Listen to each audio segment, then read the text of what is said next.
Welcome to Flat Earth Debate, Uncut and After Show. I'm your host Nathan Oakley, and if you are new to this channel, or you've not done so already, then be sure to subscribe, hit the bell notification icon and join button if you'd like to become a Nathan Oakley 1980 channel member and keep up to date with the Flat Earth Debate. If you would like to support the channel, there is a super chat that runs alongside each of these shows while they premiere, and there's also a PayPal, Patreon, crypto and thanks button in the info box below the video. Speaking of Patrons, I'm going to do a quick shout out to all of you who do support me on Patreon. So, a massive shout out of thanks and appreciation to Christoph Fournier, John Travolta, JMails24, Yuya Lamento, M, Iron26, Endless, Flat Earth Sage, Goldie McKiernan, Phoenix Rising 86, Retro Bill, More Books, thank you for your message by the way, Cannabear, Fibre Oats, Bogey, Michael Kahn, Rob H, John Kays, Patrick Gunnels, Will Brax, Mel B Styles, Troy Shuker, Harry Blade, Mobile Max 777, Neo the One, Rob W, Open Minded, Reese Pound, Del West Watson, Maria Neelands, Unbelievable Productions, Blue Ridge Ranger, The Real Gabster, Abraham Mohammed, Adrian Quintana, Skeptic 936, Life is Short, Texas Mike, David Wayne Foster, and Dank. So another huge, massive thank you to all of you for supporting me on Patreon. Now I will hand over to whoever is in Gilded and G+, so you can enjoy their conversation while I set up for today's live show. Not good. Yeah, it's Listen, the part in The Godfather where it says women and children can be careless, but not men. When shit like that happens to me, I feel like less of a man. You understand? Like that shit should not happen to me ever.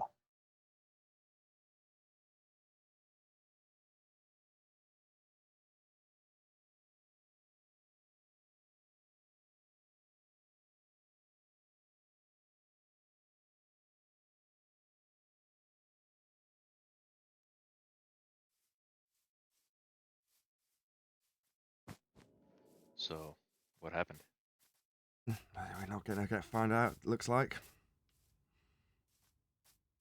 Oh, I thought you guys were already You- talking about it. Nah, about the panic attack I had the other night. That's all. Oh, I think I might have actually had one like a long time ago. I'm not Des- sure if it was one, but let me just say it Describe it. quickly. Because I was like, I was on a work van with my boss, and it was just like a regular day, nothing out of the ordinary.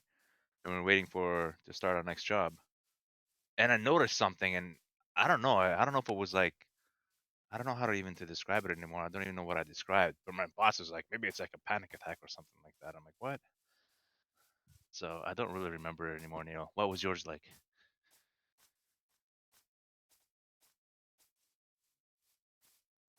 Who are you talking to? You're talking to me. It felt like Neil. the world was ending. It felt like I had Oh, like my heart was beating out of my chest. I couldn't breathe. I was so anxious that I couldn't sit still. And I felt like running right through my brother's office window and just keep running. I can't even describe it. Like the overwhelming grip of fear. Yeah. You're a wise ass, Nathan. What? I'm not doing anything. That's not me. Whoever did somebody in that. Discord. Oh, we're back on Discord. No, it's gilded. I said it wrong. Well, anyway, Speaking I'm of back to being a Discord. man. Well, speaking of Discord, since you brought it up, I'll segue into it quickly. I talked to Betty yesterday, and because we already have like a Discord set up, and even Betty is back on Discord. And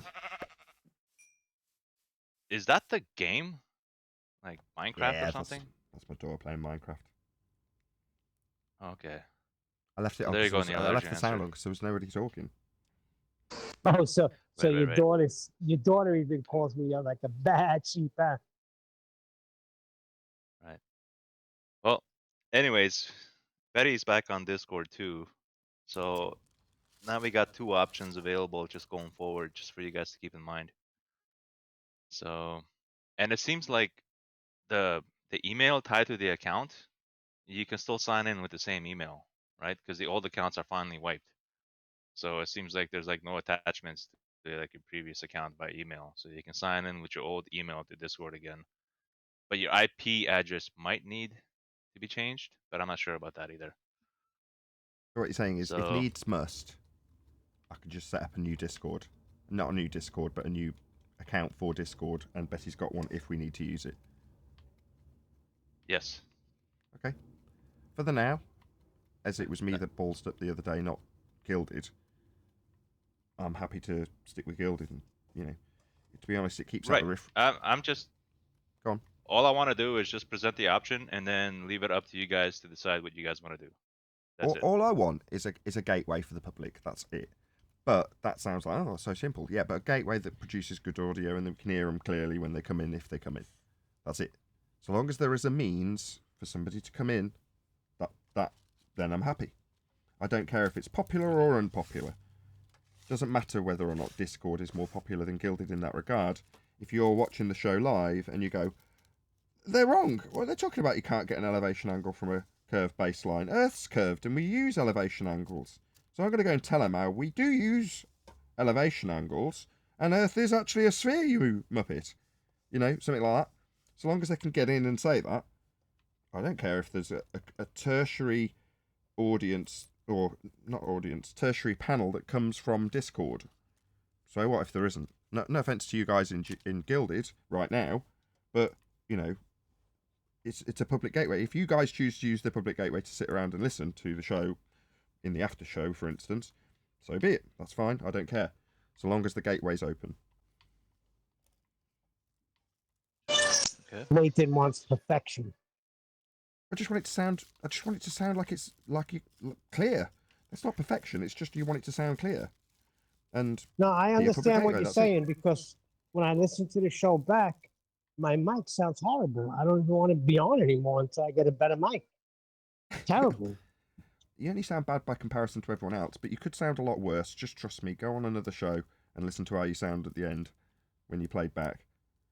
Another reason why I wanted to run my own show, because I thought that was god awful on lots of other shows that I watched. The fact that people could be 5 times louder than their opponent and then get turned down. What?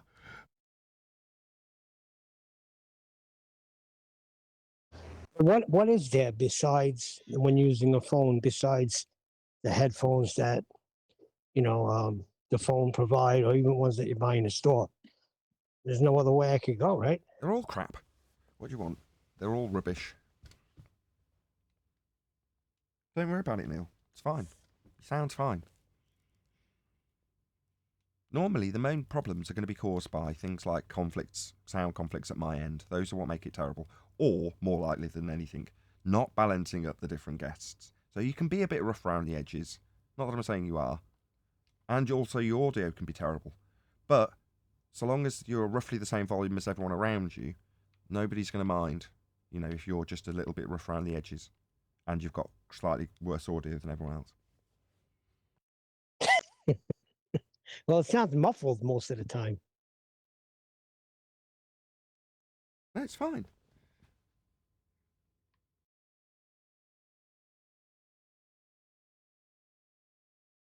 I'm very happy with that aspect for the first time ever. The sound actually sounds good when I listen back, apart from the other day, but I was picking up on it and I knew what the issue was. The issue on the last computer was it sounds great my end, it sounds great on the monitoring end, and then you get these little pops and crackles of distortion on the recording. So it'd only be an occurrence when I listen back on the iPad. Be like, oh, every day. Oh, this should sound better. It shouldn't have that little distortion because it sounds fine the rest of the time. Now it sounds like that all the time. There is no weird distortions that come through that I can hear, not that I've noticed, although I've been quite distracted.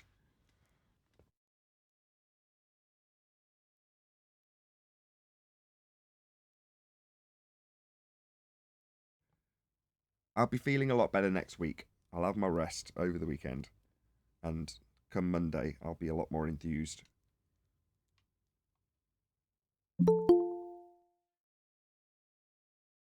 But, at the moment, I'm just at the tail end of a horrible, horrible month. Can you see that, Nathan? Say again?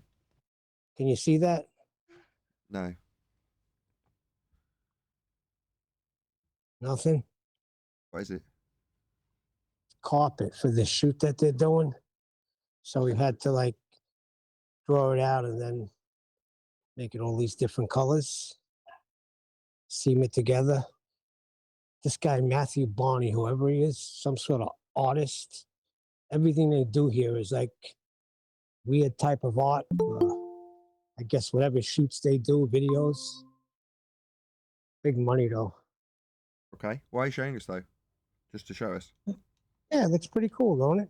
Well, I've been speaking to the guy about flat Earths. Looks like something from The Incredibles. Yeah. So I don't know what this is, but it's going to be like a emblem right in the middle. But we got to get to that. So anyway, I've been talking to him about flat Earth. So this morning he said to me, "Well, it's good to have like adversity, right?" I said, "Yeah, we don't get any anymore. They don't come in. They all get destroyed. They all get a dose of reality, and then they go back to their fairy tale ball." Indeed. If that's what you want to get from the show, then more power to you. Well, it's I mean, was well, I think in a way he was trying to build a bridge by saying it's good to have adversity. I don't know, I just think the response was a little, uh, you know, I don't know. Oh, he's a normie. You can't give a child a hamburger. You know what I'm saying? 5 Well, vaguities Give him and 2 some metaphors. applesauce. That was a terrible string of words, Eli. I don't know. I think I kinda, and then you gave 2 metaphors. Talk about Feel being me? vague. Feel me? You talking about how I brought flat Earth to the gentleman? No, it's been a few days now. I've been talking to him. Started on Yeah. No, as it is. I guess I was just saying that when he says it's nice to have adversity, like or it's good to have adversity. Like I feel like that's him. You know, in his reasonable as a normie can, saying, okay, you know, I see what you're saying is possible. Okay, I'm warming up to it, you know, and you're like, yeah, there's no adversity. We crush them every day. Yada yada yada. It's like extra aggressive. We don't do it, do we? Let's call it what it is. They get fucking destroyed. All right, all right. Here's my language.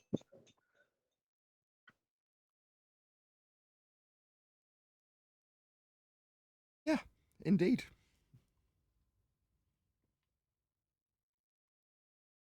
Nathan, when was the last time somebody came on and had your back against the wall?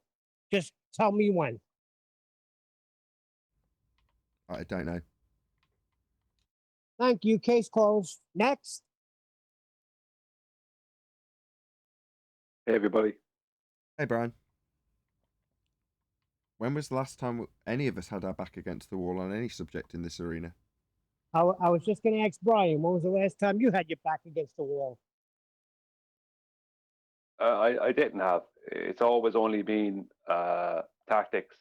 Even way back in 2015, I never had me back against the wall because they couldn't prove their claims. So all they can do was, you know, come at you with stupid arguments or tactics or whatever.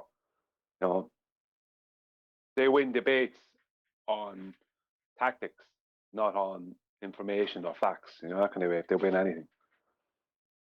And they don't even win them, Brian. It may appear like they win, but it's just tactics, like you said.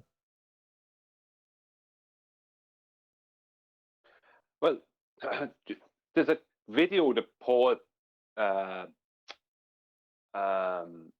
shared in, I think it was the War Room or Masturbators or something, and it was some guy, a 2-hour video or something like that, where some guy is like, say, supposedly debunking flat Earth. It's like every couple of months, someone has a go at this, and they never get any of their facts correct. Now, I didn't watch the video; only the first couple of minutes of a man talking, and he was calling us a cult, basically, right? and he was likening flat Earth to all the other weird stuff that's going on in the world, and you know that it's all just about abnormality. It was complete nonsense. And I read through the comments, and one person's timestamped at 47 minutes or something like that, and said something about airplanes or something like that. It was kind of saying to a man, kind of saying to the guy who made the thing, well, airplanes. This person had some tertiary knowledge, and was trying to correct the guy who made the video on something or whatever. But I wrote a comment in underneath this comment, just a little bit about airplanes. It's like, if somebody is so ignorant that they can't even learn about airplanes, something that's so simple to learn about, all the information is there, nothing is hidden concerning airplanes and the lift effect, the chord line of the wings, nothing is hidden about that. And if someone is so ignorant to make a 2-hour video and actually talk about airplanes within it and call it a debunk of flat Earth, I mean, there's no way I'm going to waste my time watching that guy's video. It must be, since 2015, I must have seen in the hundreds the same video by different people, all completely misinformed, no education on the situation or on the topic, no research done, no learning done. It's pathetic. Flight times on an azimuthal equidistant strawman projection of a globe Earth that was originally derived from a flat Earth anyway? Is that what they're about, flight times? No, it wasn't. I don't think it was about flight times. I don't think it was. That wouldn't change. Like on the AA map, that will work okay because they're using longitudinal distances. So flight times work fine. If you're using the longitudinal, what they call great circle routes, which you're using great circle routes, with the exception of the equator, which no plane uses or boat uses. No mariners or airline pilots fly following the equator line. That doesn't happen. Right? That doesn't happen. But they call it a great circle route anyway, right? Because it matches their other great circle routes in length. But all great circle routes are just straight lines, and most of them are north-south. But it doesn't matter because they're just straight lines, and the straight line distance is the same distance, flat or globed. A flat or globe doesn't make any difference. So that's not an argument. If they think there's no argument there. You know what I mean? So, like, anyone bringing up flight times obviously don't have a clue what they're wanting about.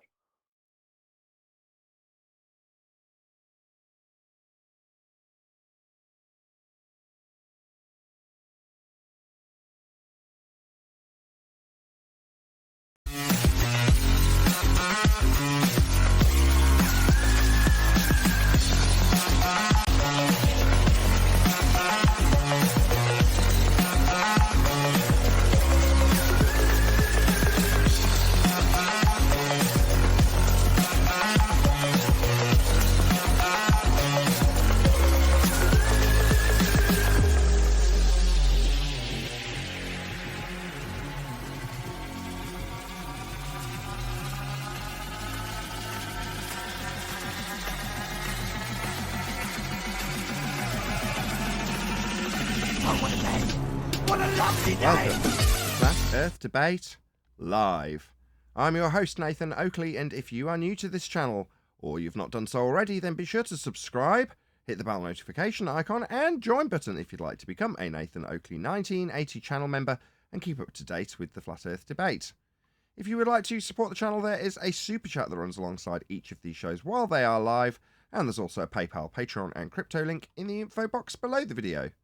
Most importantly, if you'd like to join the discussion, simply mute the page you are currently watching, then click the link in the info box below this video to join the panel and express your views on the nature of Earth.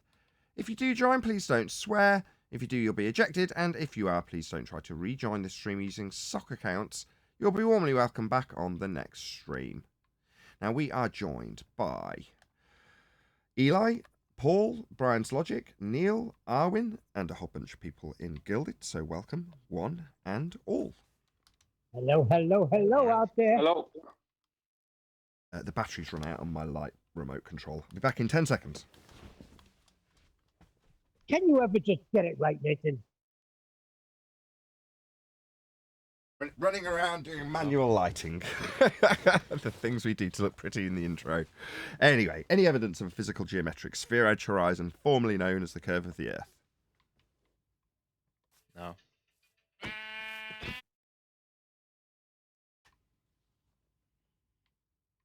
No, it doesn't.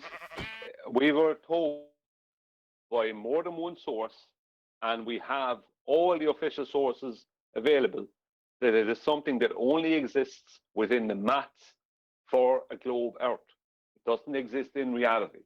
So in reality, there is no geometric horizon that exists that can block boats or buildings at a distance.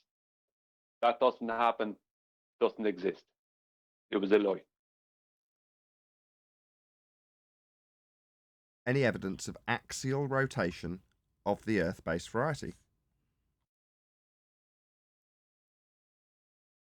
Well, airplanes don't account for it, so no. What do you mean aeroplanes don't account universe. for it? What, when they're on like I some should sort of say pilot. turntable being turned around at the airport, or like under a volcano in a bad dude's lair?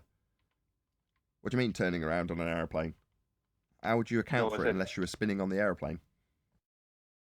no. I said airplane pilots don't account for it. For they would have to account for it when it comes to their direction of flight. Oh, I see. So I if, follow now. What you're saying is if yeah, Earth was turning, I thought you were talking about Coriolis effect.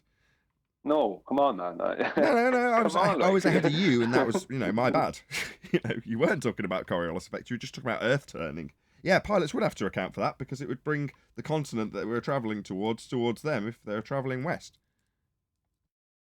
Yeah, there'd be all kinds of different changes. Like, I mean, they couldn't fly in any direction without taking it into account. Because you couldn't do it.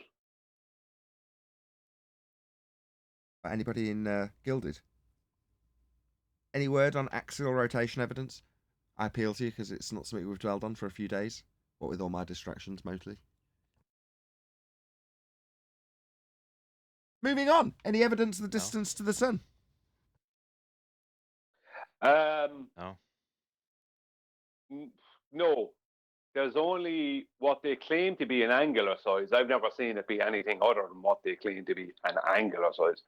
And shadows that require the sun that we see to have a much huger diameter than whatever we're living on. And for what we're living on to be a globe, and for light rays from this huge light in the sky to come in parallel. Light waves?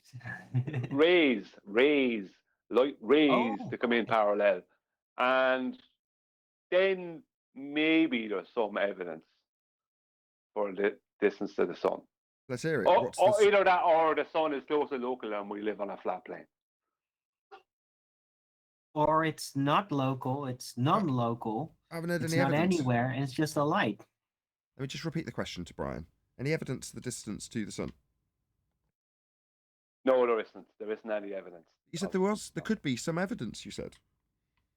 Well, if you take certain assumptions into account, and well, yeah. Any evidence I don't of have the much. Yeah. any evidence of the R value, Earth radius? Well, once again, you'd have to take some assumptions into account. But no. Outside of flat Earth elevation angles, the Polaris being back calculated into a radius for a spherical Earth via orthographic two-dimensional geometry. No. But what about the angles of the sun? What about them? You'll need a flat plane to Doesn't measure that those angles prove- too. Doesn't that prove that the Earth is spherical and has a radius? Sorry, angles would be proving Earth is flat. Not if you assume it's a sphere. Then you won't have an angle. Yeah, you do. An angle from the sun to your position. Okay, let's just put this on screen for Arwen's benefit. On screen in G+. Can you see that? Ooh, nice curvy angles. Awesome. Okay, on figure 1, made by the Adam Meakin, shout out to you, you've got bent lines depicted as giving you angles. Yeah? On figure 2, you've just got angles. Now, figure 1, I'll just put my mouse over it. At this point on the S1 circle, it's got it marked as 90 degree. Can you see that at the bottom? But it isn't. If it's going over a curve, it's no longer an angle. This is no longer a straight line. This is no longer an angle. This has no longer got a measurement on it. All of this is nonsense if it's curved, Darwin. I think that's a bit of straw man, but I only mentioned an angle to the sun. Yeah, all these other measurements, yeah, that's not the issue. An angle to the sun, and I said you'll need a flat earth for that. Unless you just take your, what is it, zenith point straight above, which is the counter opposite of the center of the spherical Earth. Is it, by your assumption? Well, it would always be a straight how line. You would wouldn't need any angle to the surface of the Earth that way. Brian seems to have got this covered, but when you say taking your vertical, but that's in reference to horizontal, isn't it, Arwin?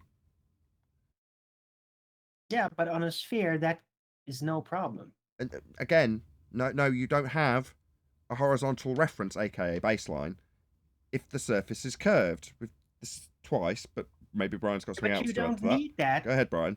Hold on, Arwin. You don't need that. You only need the vertical and then the angle to the sun.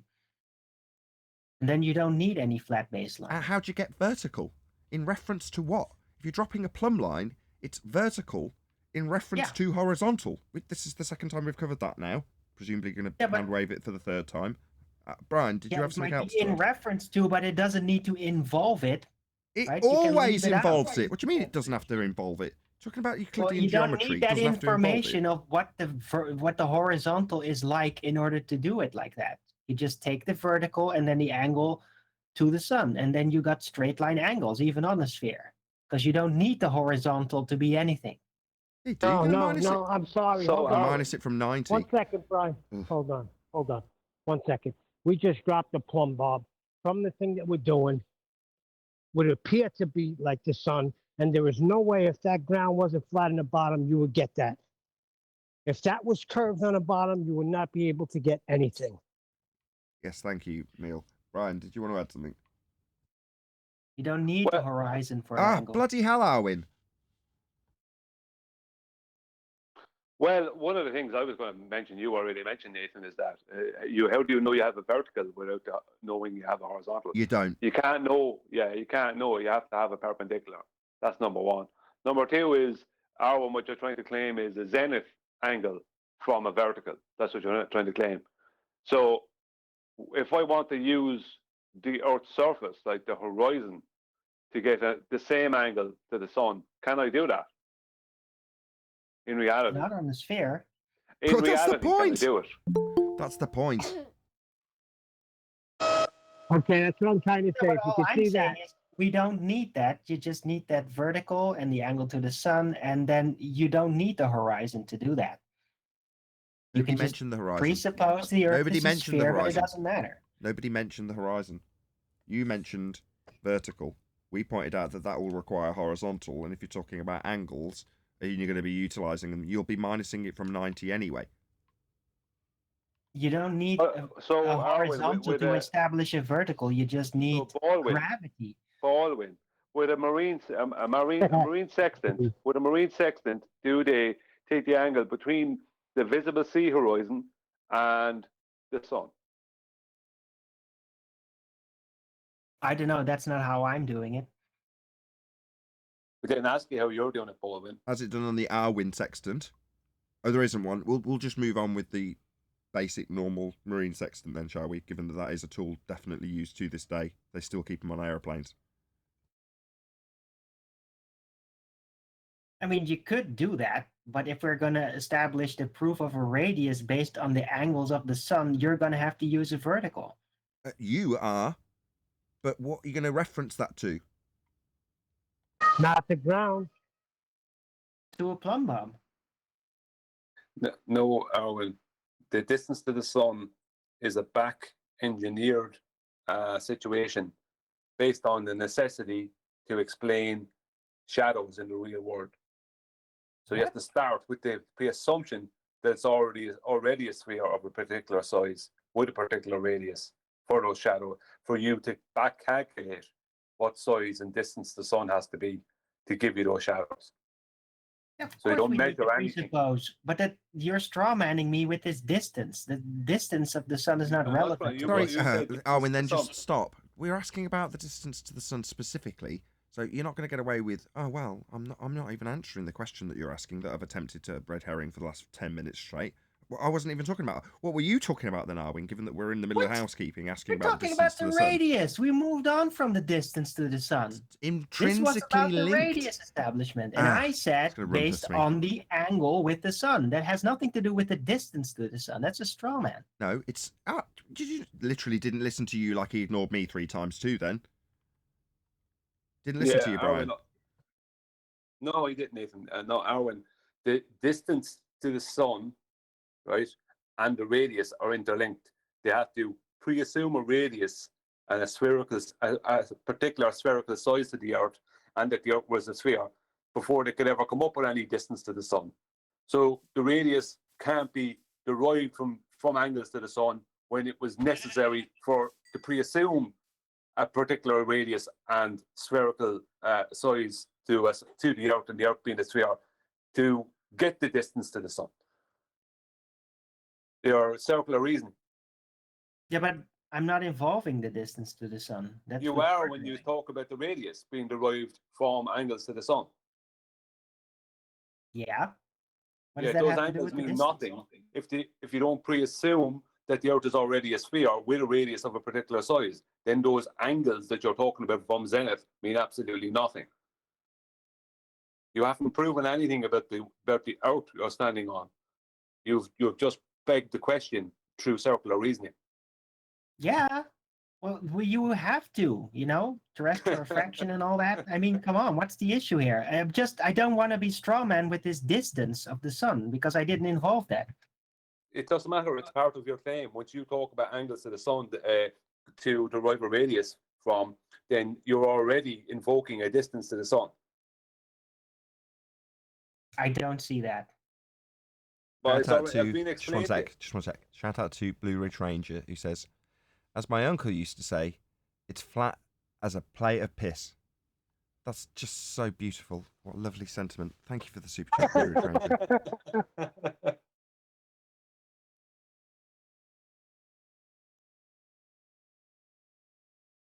I guess you could tell him to piss off.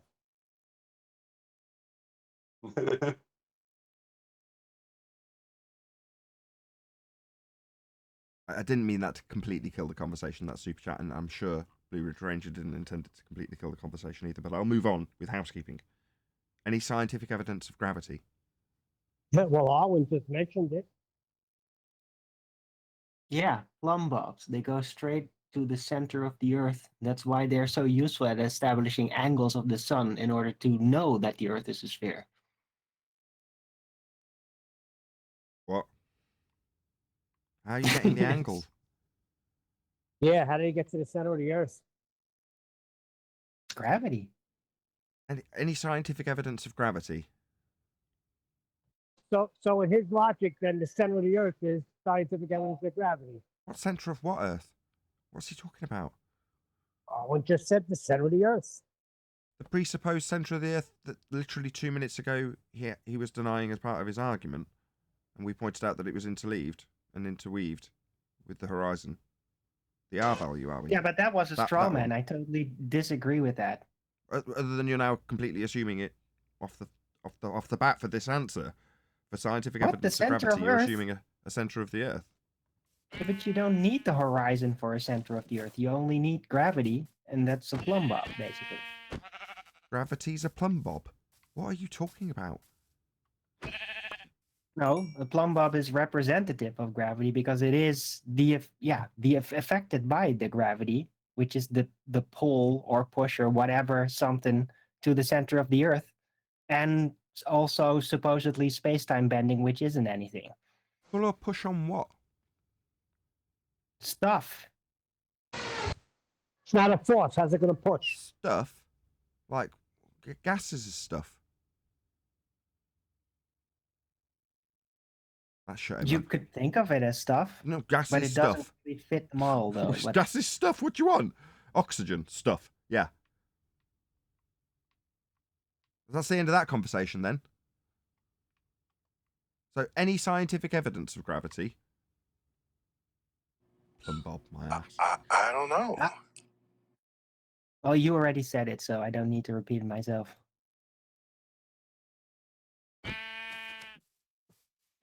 Loving the sheep noise, by the way.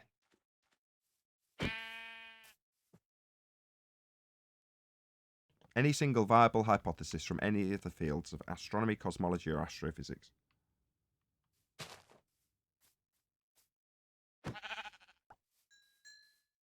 I think the sheep might have a hypothesis. Anybody? Anybody at all? The whole body of science, we used to be told. Nobody that I know of in my field uses the so-called scientific method.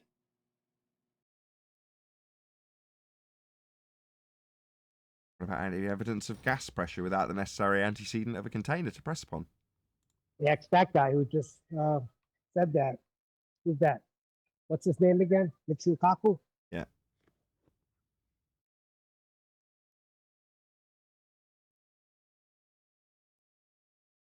Is that a no then? We're not going to get any scientifically validated hypotheses or any hypotheses at all. Just they don't use it. Why would we use it? We're just all about stories and fairy tales. Well, Nathan, everybody loves a good story. So gas pressure without a container? Is that a hard no?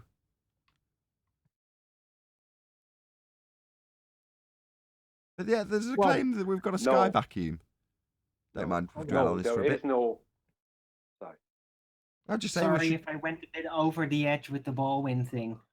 A little I bit. think I When you start demoralized all ignoring of the you. rebuttal, it makes the rebuttal seem weak in the way the ballers want it to seem weak, because you haven't acknowledged it. I mean, it's a demonstration of how effective that is, because it is quite effective. But it's also demoralizing, and I'm sorry for that part. Well, that's why they do it. You know, I don't mind Baldwin going to those extents now that you've actually highlighted what you were doing. What Arwin's doing is ignoring all rebuttals and reasserting the claim after the rebuttals come, which makes it seem to an audience member like, oh, well, that rebuttal wasn't worth anything then.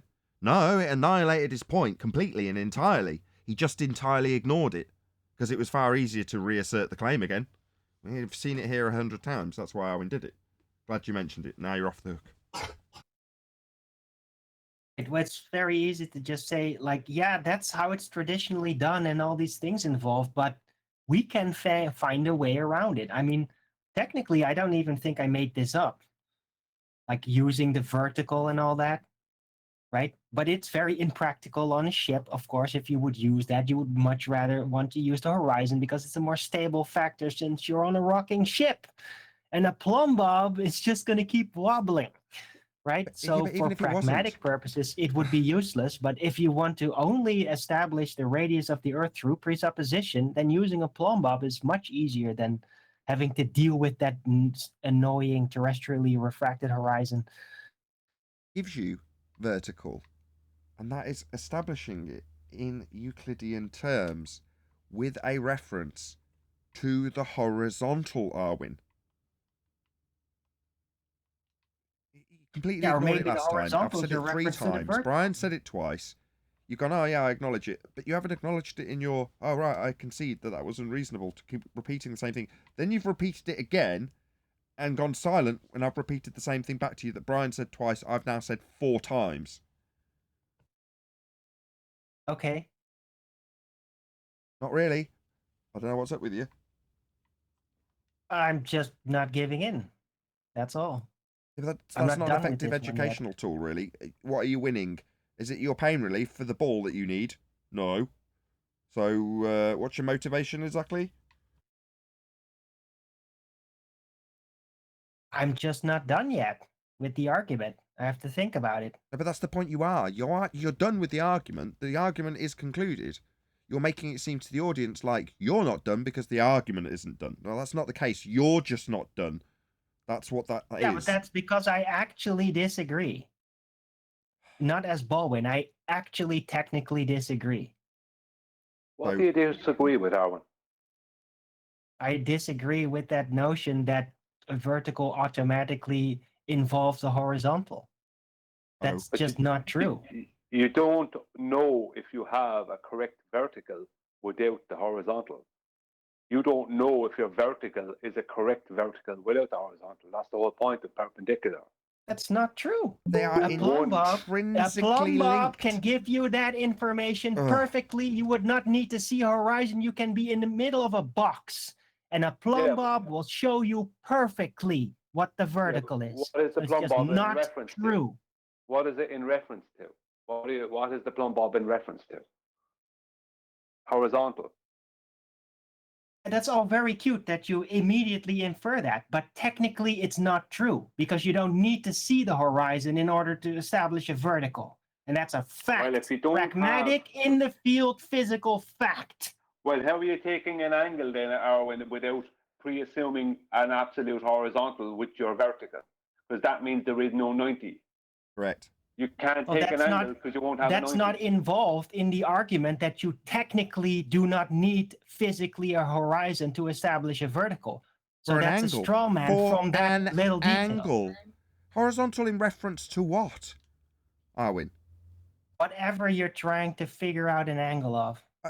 Yeah, you're trying to do it in regards to the 90 that you'll be minusing it from if you're measuring an angle. Therefore, you have to. It's intrinsically linked to the horizontal. That's the sixth time I've said it, and Yeah, the well, you third can time say it Brian another said it. 1,000 times because I disagree, and nothing you two have said have actually convinced me to the contrary. Well, you can't. So you might can't just as well use- drop it because I am not going to be you convinced by can't what you keep use repeating. it. You can't take an angle from zenith if you're not pre-assuming a horizontal. Unless you're I pre-assuming disagree. a perpendicular. Well, how do you take an angle then? Because you don't have 90, Arwen. Without use a 90, plumb what's bob. your angle? You use a Yeah, plumb bob. for How many what? fucking times do I For need to what? say this? What is what? that in reference to for 90? It doesn't matter what it references to. It It doesn't have does. to reference it to does. anything. It's a Because you need physical an object. object. Arwen, please you stop. use it. Arwen. It's vertical. You don't Arwen, need the Arwen, horizon Arwen. fact. I'm We've done he- here. Arwen, yeah, we've heard your claim now at least 10 times, and we've refuted it between me and Brian at least 8 times. Does that mean that you needed to send it into rumpusing after apologising for being like this? What are you doing? I think you already left. Good morning, by the way, guys. Hello. Hey, Chocolate. Hey, Adam. Morning, guys. Did you hear Yeah. that nonsense? What's he Not doing? bad. Yeah. I guess Baldwin we like- was spazzing today.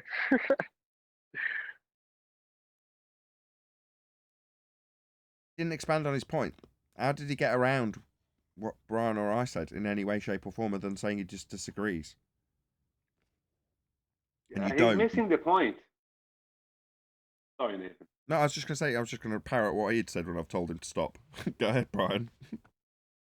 Yeah, he's missing the point. You can't determine an angle from zenith unless you're pre-assuming a perpendicular with a horizontal.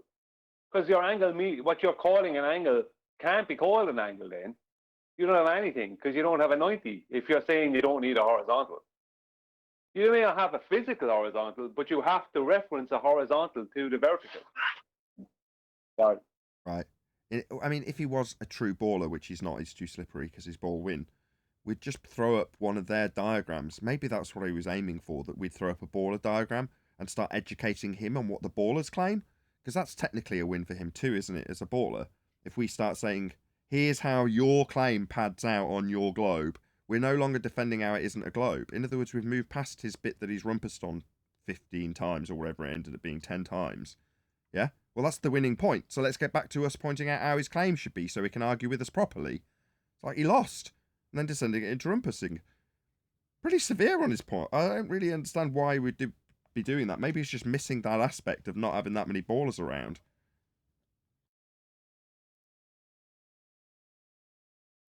No? No comment from anybody? Who knows? Who knows?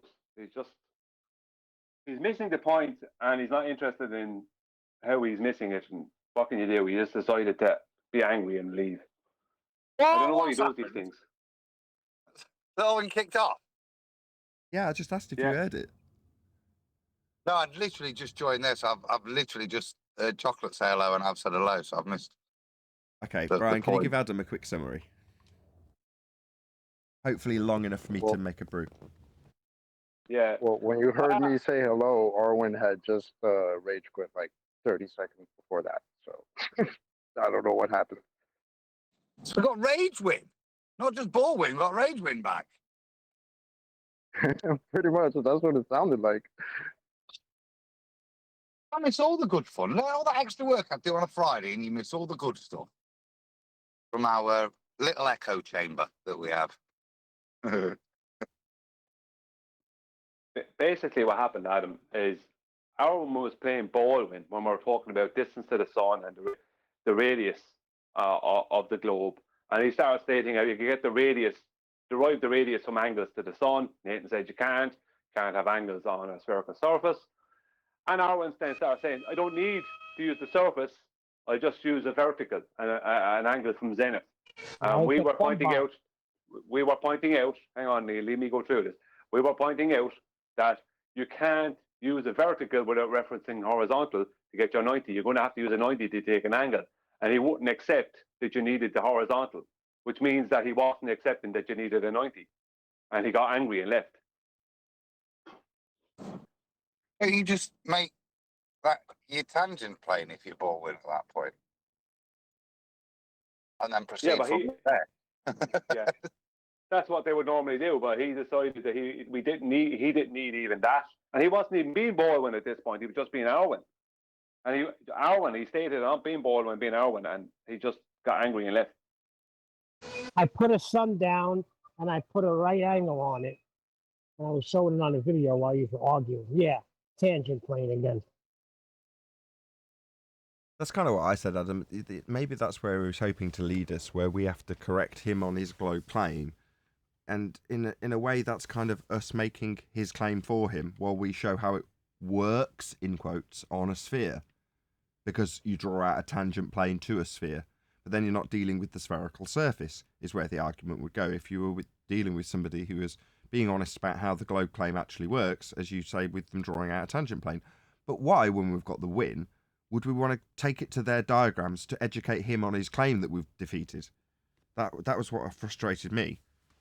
I don't want to go to their diagrams to point out how he doesn't understand the globe claim. And the same would be true if it was a baller. All right, you don't understand how you draw out a tangent plane and claim that you've got a great big flat surface that's got sod all to do with your globe dangling beneath it. You don't understand how that's done, so I can take that apart. I don't care. Yeah, you can't get an angle. What are you talking about? You don't need horizontal. Yeah, you do.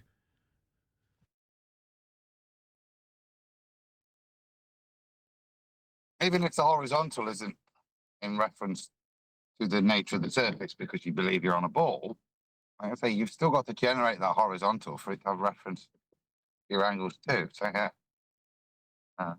wrong route.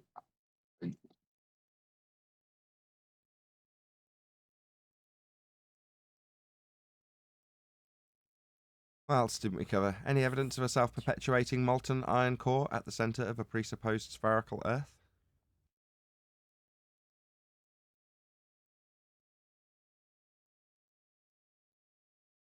And yet there's normally so much molten iron core evidence that we get.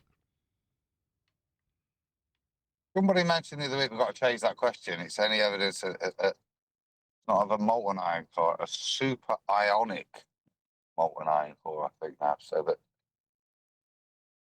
Super ionic, the same as being capable of generating a magnetic field beyond the Curie point, aka self-perpetuating. yes, I think that's its whole purpose of what super ionic means. It means it solves the problem of your previous claim. And to make a molten iron super ionic, you have to spin it, right? That's how I understood it. As I'm aware, yeah, as long as they're doing it with lithium and my bad, crystal, they didn't do it with iron, they did it with lithium, right? Yeah. But you've got to induce energy into it, right? You've got to insert energy into the system to induce that effect. Yeah. Right, hence self-perpetuating. So the molten iron core has got to be self-generating in terms of its introduction of its own energy into its own system to become spinning to make itself work beyond the Curie point. Is that a good enough summary? Seems fair. Heading towards zero. So when something doesn't work, just increase its power level by calling it super, and then it works beautifully. That checks out. If that fails, leave it as a complete failure, but call it a paradox. Is that the last resort? Yeah, or call it impossible. Impossible. That's the one I happening. was fishing for, like the impossible moon, right? Exactly. I knew there was a better word. Yeah, just call it impossible. Call it the impossible heliocentric blah blah blah. If you haven't got an explanation for it, it makes no sense. That's literally Well, what here they're done calling too. the former core. Go on, Creation Bear. Well, here they're calling can the tell former that- core. They're calling it boring. Molten So iron maybe core's they just had boring. to spice it up with. Yeah, it says from Live Science, a new hidden world discovered in Earth's inner core. The core isn't just a boring blob of iron, after all. So they're dubbing the old one boring. So they got to spice it up with something new. A boring blob of iron. Man, the story of Thea makes that blob of iron and its oversized nature in the length of time that Earth has existed in their model quite exciting as far as I am concerned. You know, planets smashing into each other, deposits being coalesced through a non-force force that you can think of as a force to form the moon. You know, that's quite exciting. But now it's here and it's in place and, you know, got the moon and it's all coalesced and gravity's done its thing even though it changed into bending space-time 107 years ago. It's now boring. I see. So there's hidden worlds within the molten iron core that we don't actually know anything about because we haven't dug more than about 8 miles down. Okay. How do they know all this? Did they mention that? I posted a screen grab in Guild, but I think they just ran some more P waves and S wave simulations, and then this one just sounded better. Oh, excellent. So they proved that the Earth was flat when they got a return angle. Excellent. How could it be a core if they're using angles off a flat plane to claim that they've got something at the centre of a sphere, though? That makes no sense to me. You're going to measure a flat plane and measure return angles. Seems Maybe it's like a you're square proving a core. flat Earth there to me. Do we have square cores? Or a core with a flat surface? I don't know. That's exactly it. That seems like the claim that they're making, right? We've got a molten iron core at the centre of a flat plane that we're measuring here with these here angles. Hey, why not?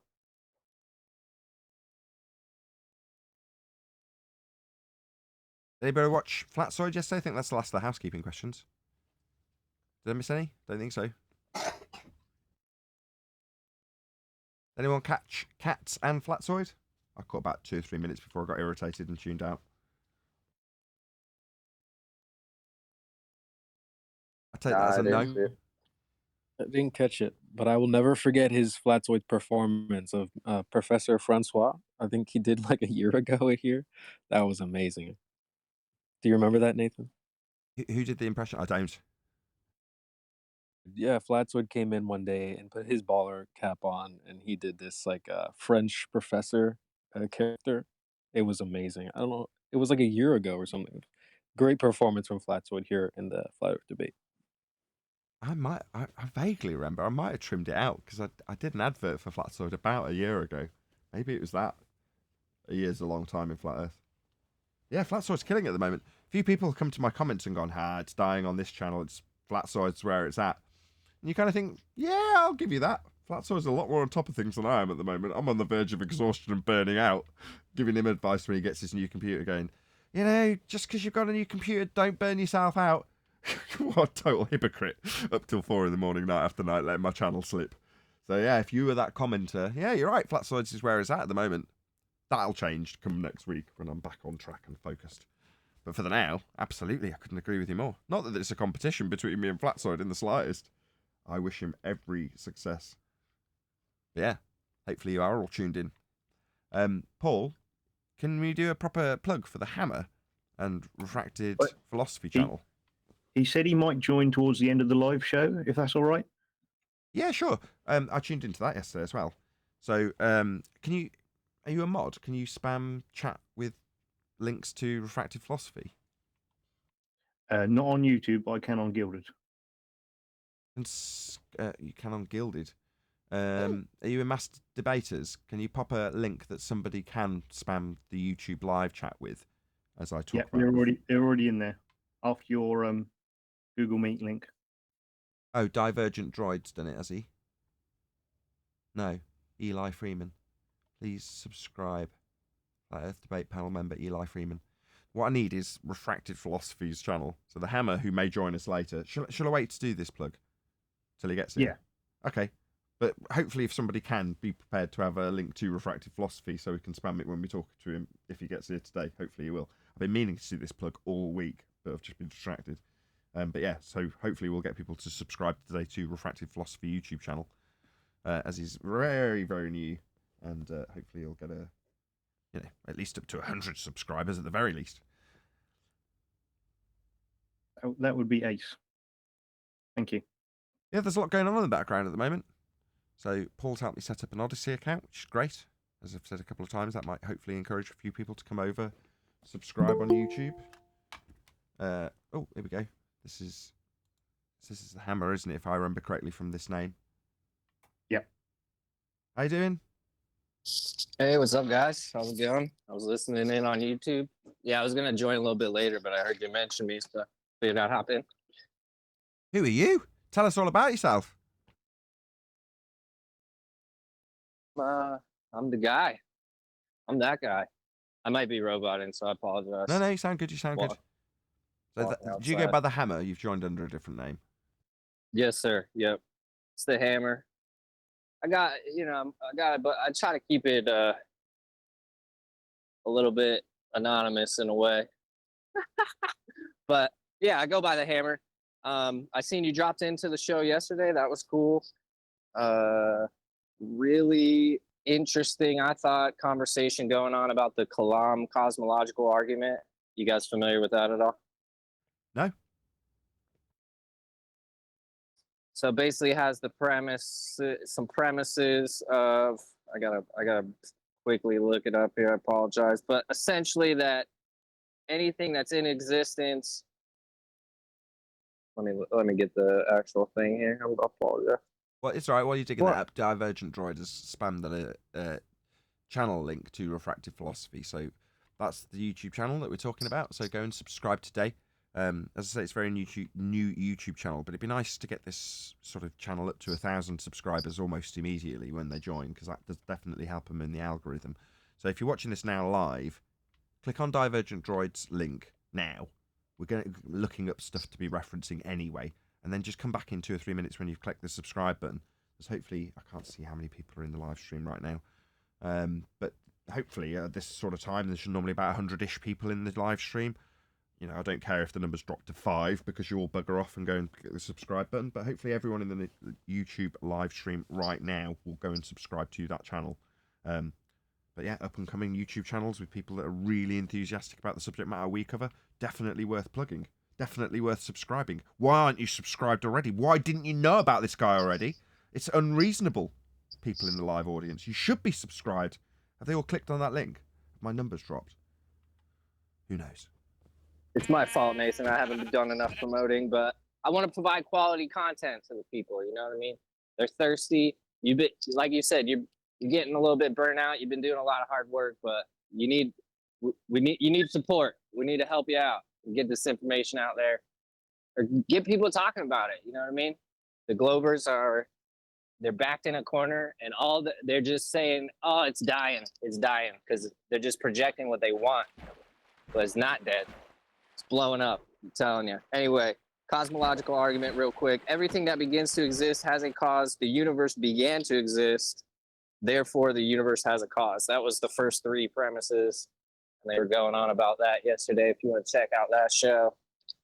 And Flatsoid has been doing awesome too. I've been trying to catch him whenever I can. I know we're on a little bit different schedule, but definitely subscribe to that guy too, because he is killing it. Indeed, to be clear, if I don't get a break, eventually I might burn out. I didn't say I was. I might have said that. I'm not. But yeah, there's always a danger of that, especially when you're new, or you don't know your limits. You know, you've got to get into the swing of it, build up your audience. But as it's building, there's a temptation to just keep your foot 100% down on the throttle, and yeah, you do burn out eventually if you do that. You've got to sort of pace yourself as you're growing.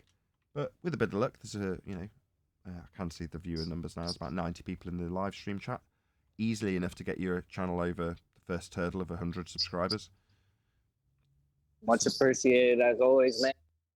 You guys are awesome. Cool show, by the way. I haven't seen you broadcast in Minecraft before. I guess that's something you've been doing. Yeah, when did you start doing that's that? my daughter playing, actually. It's not me doing it. I just opened. Oh, it is your daughter. I think. Yeah. I opened the line when she whacks a sheep with a piece of soil because I think it's amusing. But yeah. Anyway, so yeah, let me know in the live chat. I can actually see you chatting away there happily. Have you all gone and subscribed to Refracted Philosophy YouTube channel? Let me know in the chat. Type a 1 if you have subscribed just now.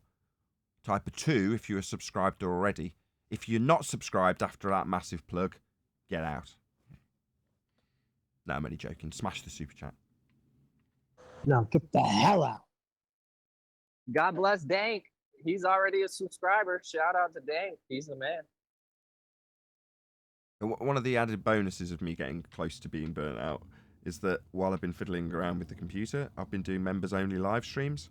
So if you are a Nathan Oakley 1980 channel member, you're probably aware of this as well, because the numbers have been slowly, steadily increasing as I've been fiddling with the computer more and more. But yeah, that's something that I might continue, like here and there, because they are a lot more relaxed, and the panel especially tend to be in that frame of mind, like, oh yeah, okay, there's only a few people watching. If there's a dozen people watching, it doesn't matter if I'm completely open about this thing I wouldn't normally talk about. So yeah, they're a very different conversation. I think I never feel it, but maybe the guys on the panel, I'm talking about you guys in G+, feel the pressure a little bit more when we're live to at the moment, maybe 100 people. Is that a pressure to you guys to not talk about certain things?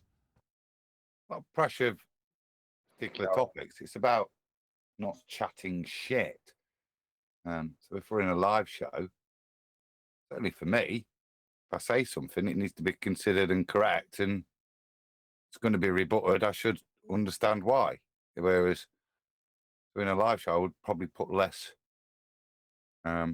guesswork and personal feelings being mentioned, or not even feelings per se, but personal viewpoints of it.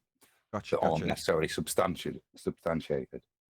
There's a lot more feelings and personal opinions and such like on the members only live streams over the last week or so.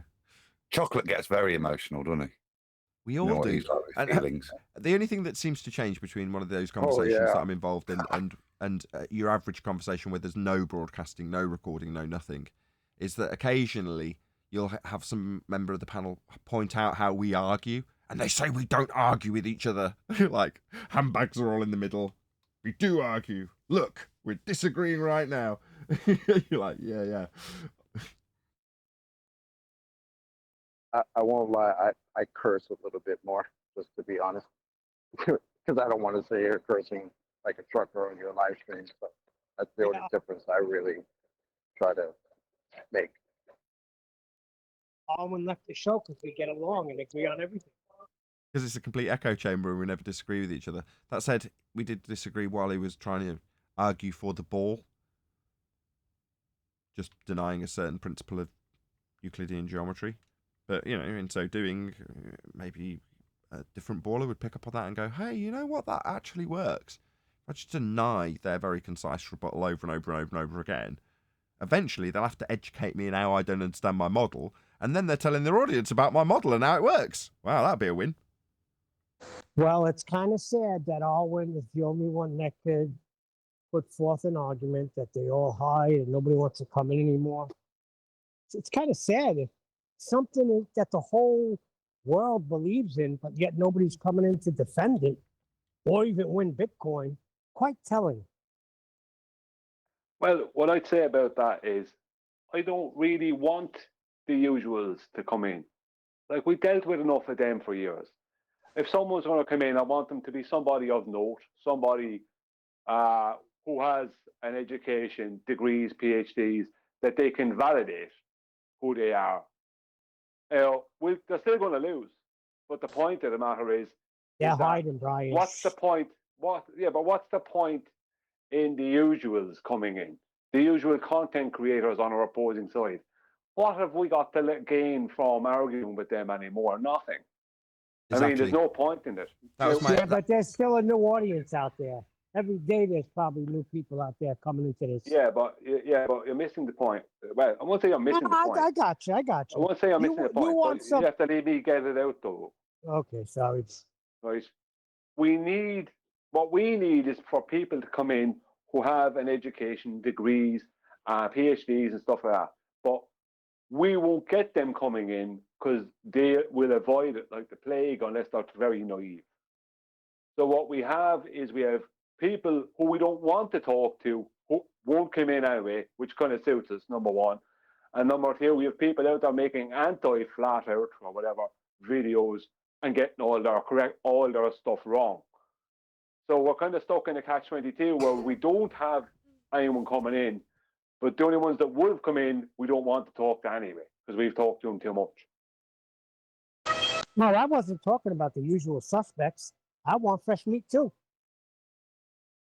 In any event, we've got a starting point to actually reference now for refractive philosophy. So as it stands, refractive philosophy is now at just over 100 subscribers. So hopefully we can get refractive philosophy up to 1,000 subscribers. So hopefully if you're watching this after the fact, you can smash that link that will be hopefully pinned as a comment or something by me, and you can just go straight to it. Or if you scroll through and you're listening at this point, just open the live chat and you'll see hopefully somebody like Divergent Droid spamming the chat with his link, and you can just go and click on that and go and subscribe to him.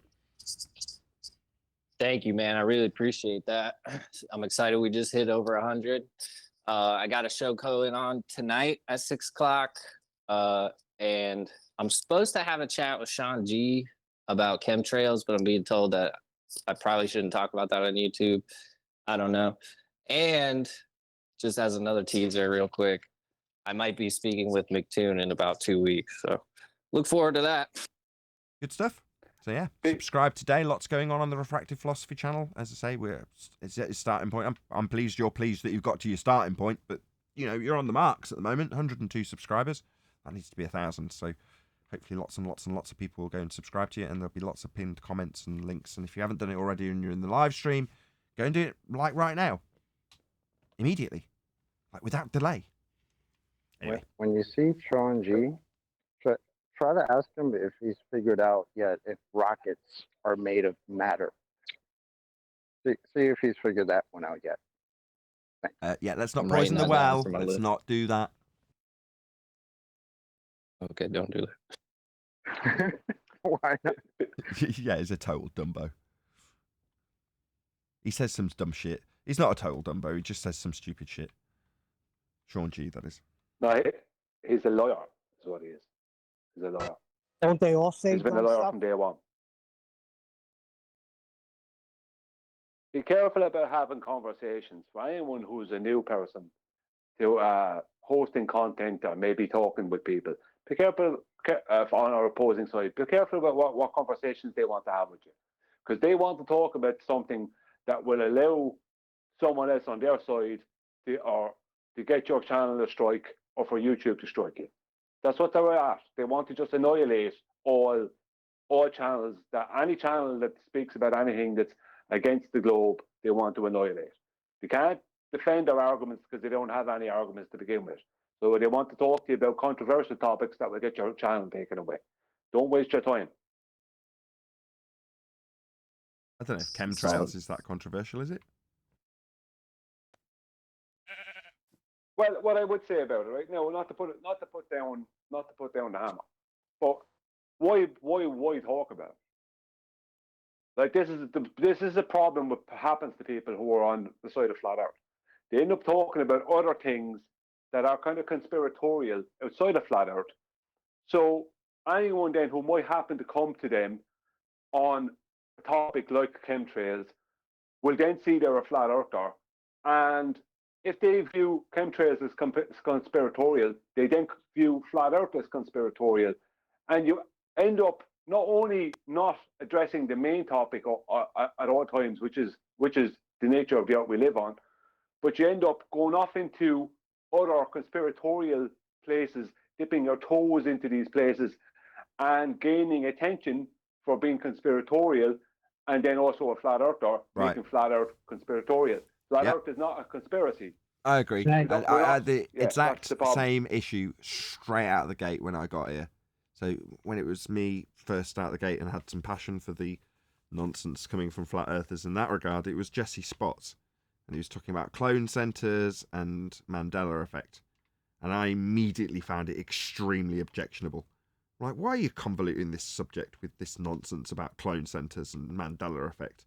When the nature of reality, what we would now say Earth is obviously observably, measurably and navigatably flat. Why convolute that with your trash about bloody cloning Britney Spears or whoever who's babbling on about some blonde that he liked in the charts? Just nonsense.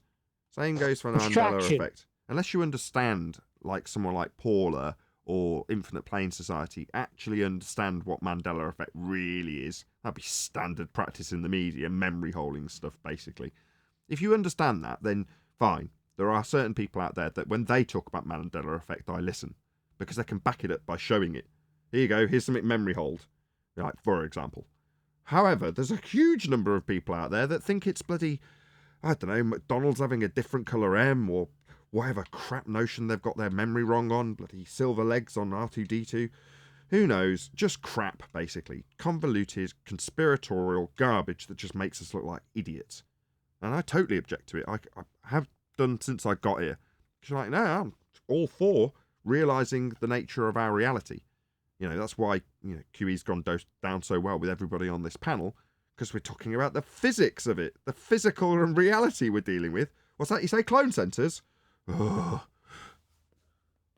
It's deliberate, and they want to bring your channel down.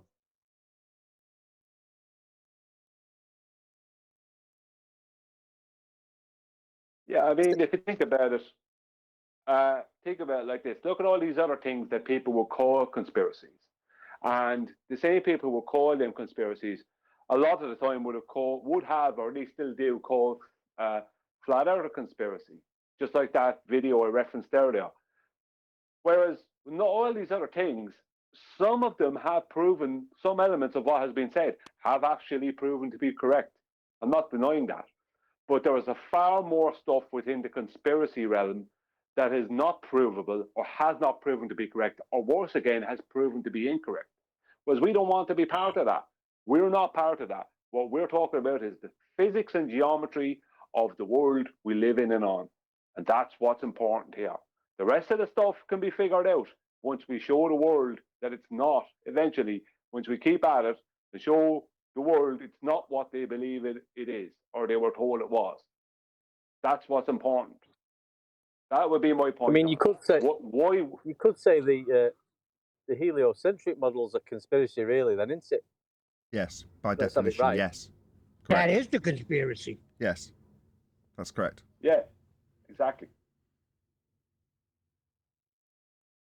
Because that's not provable. Do you want to expand on that one, Deck? Because that might be a revelation to some people.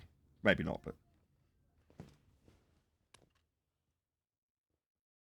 I mean, I was just saying, obviously, we're talking about conspiracies, and conspiracy is sort of deemed to be something that can't be proven, or it's believed more by the minority rather than the majority, and that system that is never been proved and will never be proved. So it's a conspiracy theory. Yeah, the globe Earth. That we live on a globe. Is a conspiracy and we're to spinning deceive the masses. Exactly. 1,000 miles an hour at the equator and traveling around the sun at 666,000 miles an hour. Yeah, it's one massive lie. Yeah, exactly. Like exactly. One day. Yeah. Bonkers to think of it in that context, but it's absolutely. But they've correct. done a bloody good job of it, haven't they? Yeah, they have. In some ways, you've got to admire their tenacity and their ability to suppress the truth. And at the moment, it seems like that's not the case anymore. It's like, Why isn't that the case? Well, because they actually have a reliance on us flat earthers and measuring flat earth, don't they? As we're finding out recently. Anyway, with that, I'm going to say, if you are watching this on either Nathan Oakley 1980 or Nathan Oakley premiering streams, then stay tuned, as there will be an after show to follow. Unfortunately, if you are watching this live, this is where we bid you farewell. So another massive thank you to all of you who smashed the super chat, liked, commented, shared, subscribed, joined as a member, and all that good stuff. Once again, stay tuned if you're watching on an after show. I've been Nathan Oakley, and I will see you all in the next video.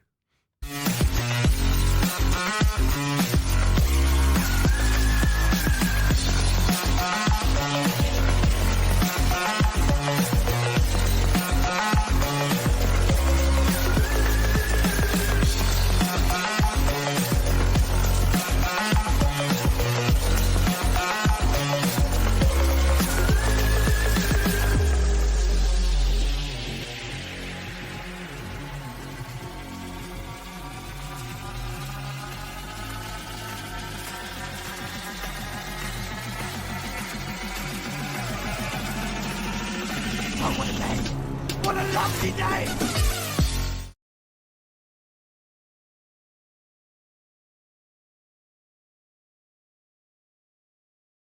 16 or something. Sean G was claiming to be a flat earther.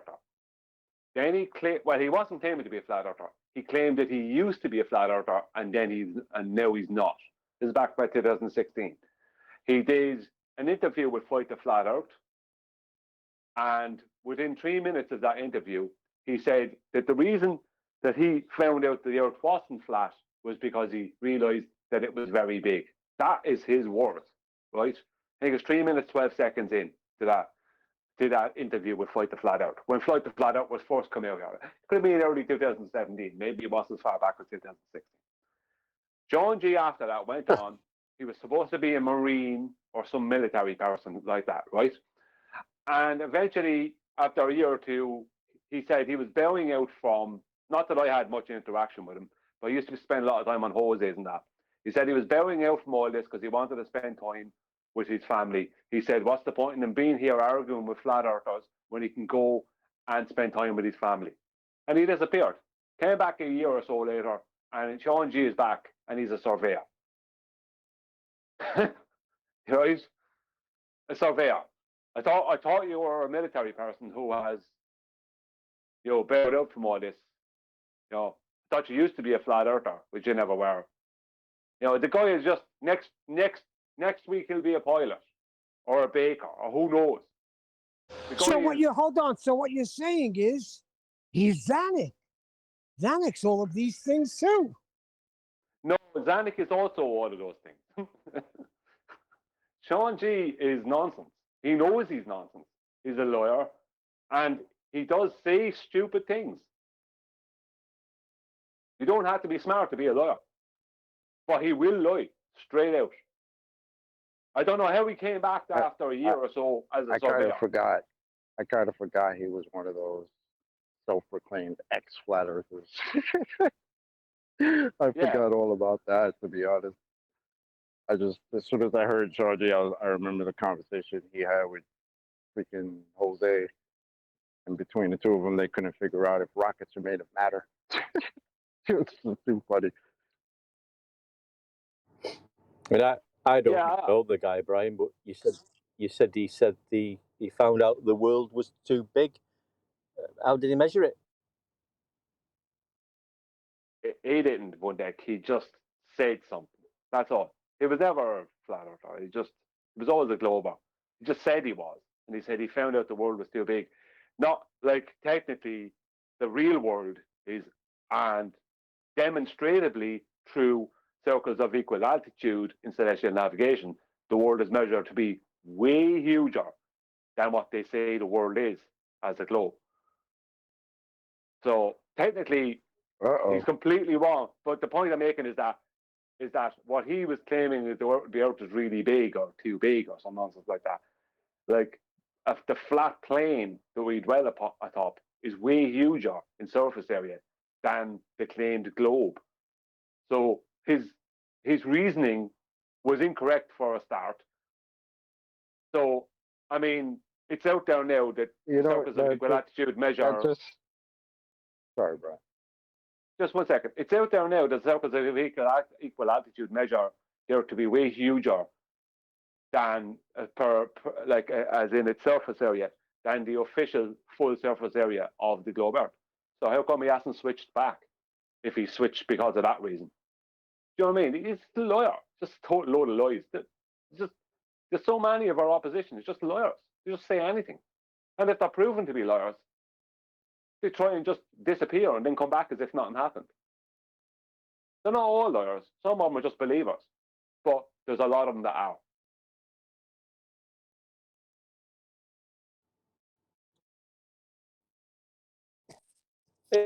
Hey, Brian, can I ask you a question? Yeah. Can you hear me all right? Oh, yeah. Yeah, Sorry, mate, okay, yeah. I just wanted to go, you don't have to do it now. I was just trying to get some more information on the what you talk about on the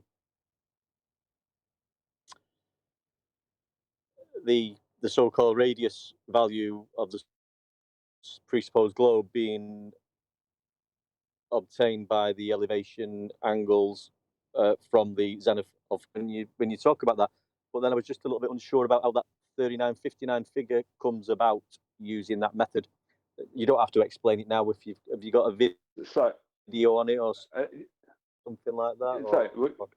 Sorry, say that again to me. You want information on the radius, the claimed radius based on, did you say the sun?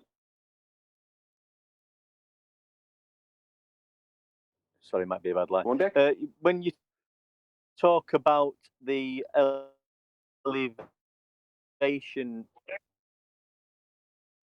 No, you started to break up really badly. Yeah, we got you last time, but it sort of slowed you down as it gathered up the data from your voice, and then it compiled it all. Then it spit it right back up again. It was really weird how they compress the data when it's not very good at the signal. Did you all notice that?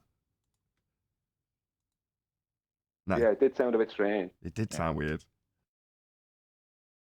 I used to hear that on Discord a lot. If one deck wants to drop and come back.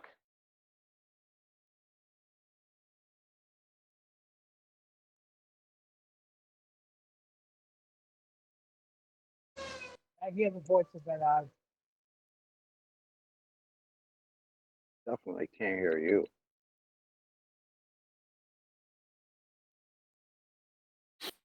Whilst we've got a lull, Nathan, just a bit of tech you. I was watching the show. Number one, I hope that parrot was saved out of the water. It needs an overlay. It needs some kind of graphical overlay of flat Earth debate just sticking over, I think. Okay.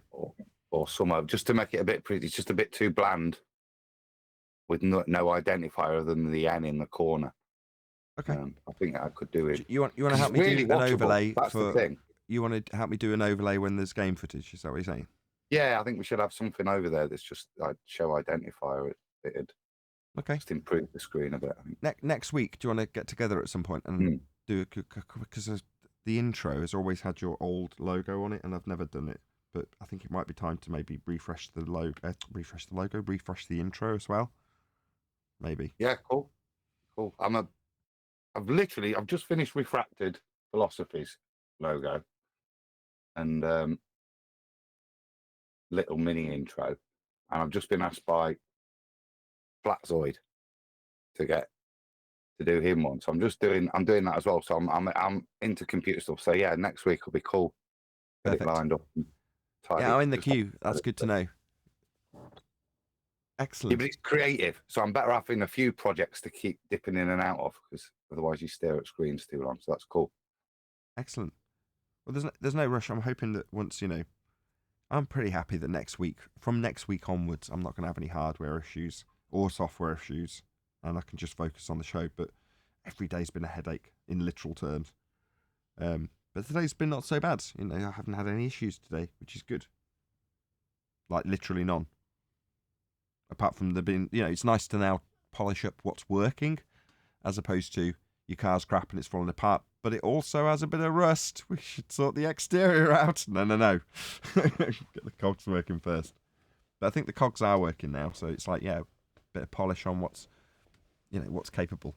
And I've got the stream running at a high resolution as well, which I'm elated about. After again a lot of research, and when it went all jerky a couple of days ago, well, I've figured that problem out. Just the codec that it was recording with was just too inefficient. Anyway, There's a bit. I'm just screen sharing here. One of this image here. I'm staring at it. I think I love that. Look at the elevation angles to those clouds. Pick a cloud, pick another cloud. Look at the different elevation angles. But within the rendering, or as the machine understands, those clouds are all the same height, all on the same plane up in the sky. It's just what it does as the computer renders to give you perspective, so that you get different elevation angles to those clouds based on their distance away from the observer. Look. Demonstrates the point quite nicely, I thought, that shot. there's loads of stuff like that in Minecraft. That's why I'm really pleased when my daughter comes in and goes like, "Can I play on it?" And I'm doing a live stream. I'm like, "Yeah, you can," because it does generate discussion. So yeah, I'm more than happy for her to sit and play Minecraft.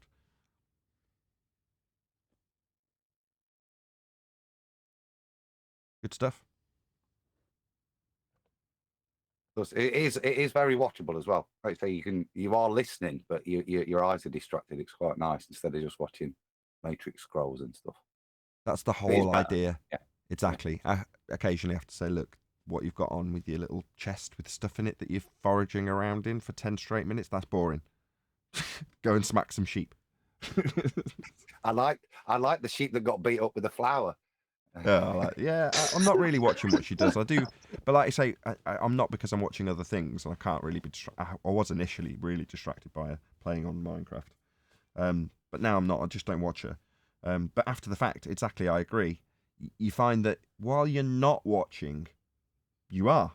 And likewise, what was happening previously was you were watching this, what's on screen now, the slideshow, which is fine when you've got someone referencing, like today, this particular tile, right? This was referenced. So somebody can bring some context to what's on screen.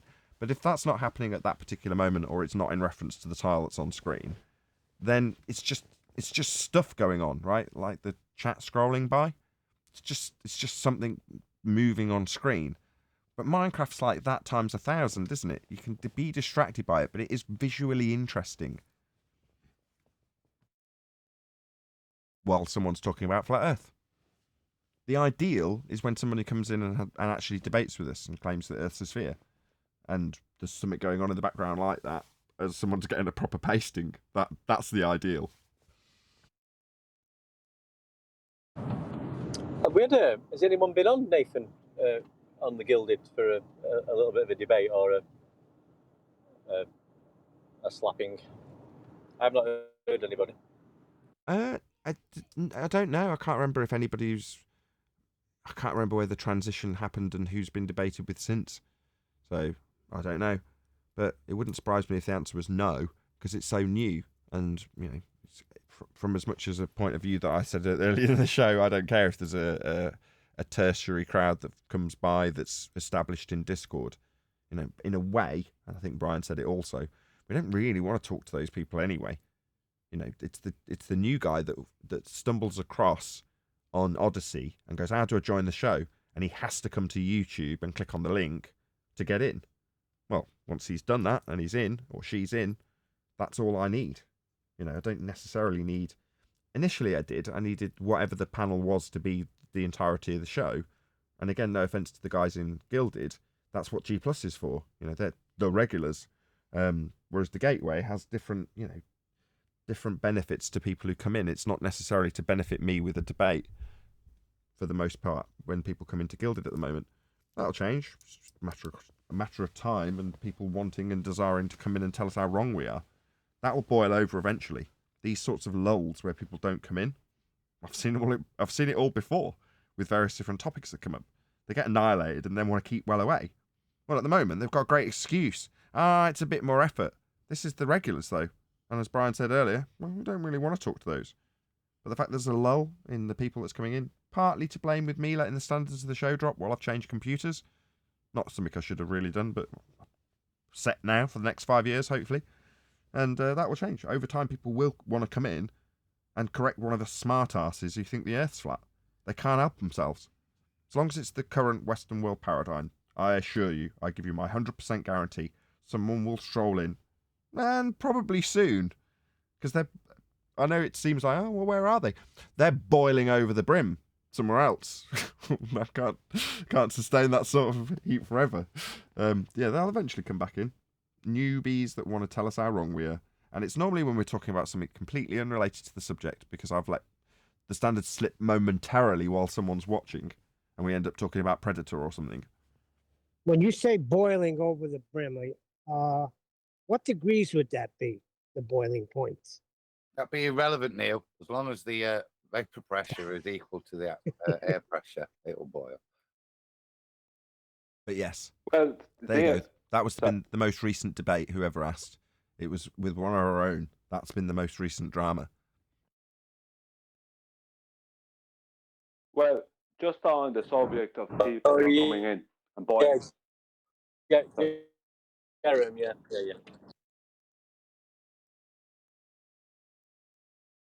I go again. I think one day I was just off mute for a minute. Just on the subject of people boiling over, like Nathan makes a very, very good point there, because I start boiling with temper when I see straw man arguments from our opposition side, or or supposed flat earth debunked videos that I can't even watch because I know they just send me into a rage, because the facts are all incorrect. So the straw man videos by our opposition are straw man arguments. They know they're straw man arguments. They know what they're doing. But then there's the anti-flat, the flat earth is debunked videos by people who don't research or learn anything, and they bother me, right, and make my blood boil. But as soon as anyone from anywhere hears a clip of flat earth debates, a genuine clip that's put out by Nathan, anywhere, whether it be whatever their platform, and they are staunch heliocentric believers, have no doubt their blood is boiling. And they're going to want to get in here, and they're going to want to tell Nathan and everyone else all about how is the globe.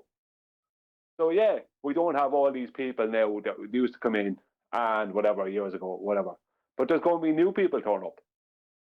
No doubt about it. And All we'd have is virus. Not quantity. Education. We'd just have virus. That's if we were still in Discord, it'd be virus daily. That's all we'd get. Or someone like virus. Yeah, it was only virus. Sorry. And he's there irritating us enough to satisfy the pain relief requirements of the people around him, aka the regulars. So he was serving them a purpose. Him not being here has the opposite effect, as Brian describes. Their blood slowly boiling.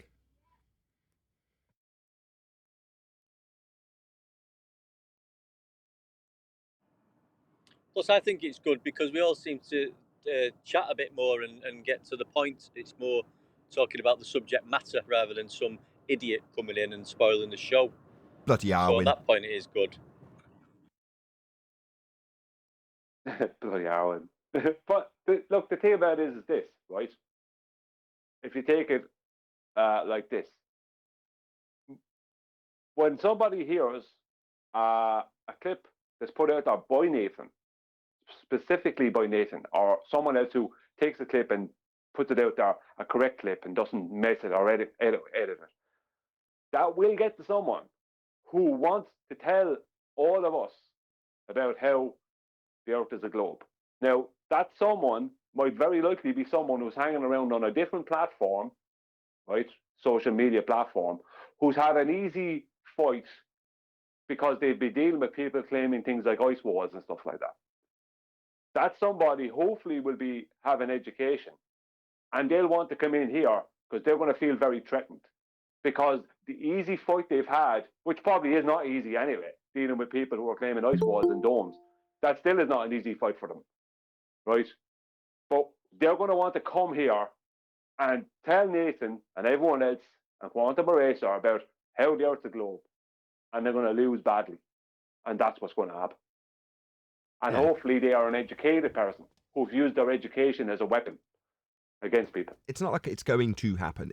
That is how it happens. and there are ebbs and flows of how the interactions with the general public happen on this show. So from that point of view, yeah, it's this is par for the course. But yeah, About quality, not quantity. Yeah, that's kind of what I was. One of the things I really enjoyed this week, I think it was this week, was in one of the after shows that you streamed to the members.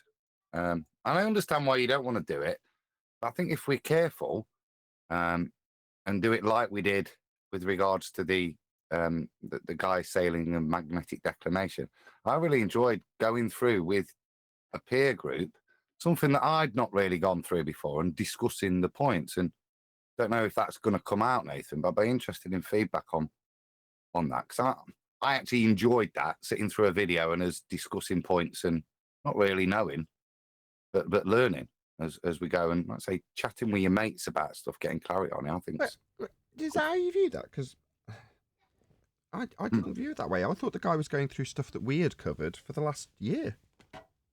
No, I was learning so much stuff there. Okay. Not that I could necessarily put in words, but that's helping me put pieces together. So what he showed there was not an understanding I had before, if I'm being honest. It made something make sense that wasn't making any sense. Yeah.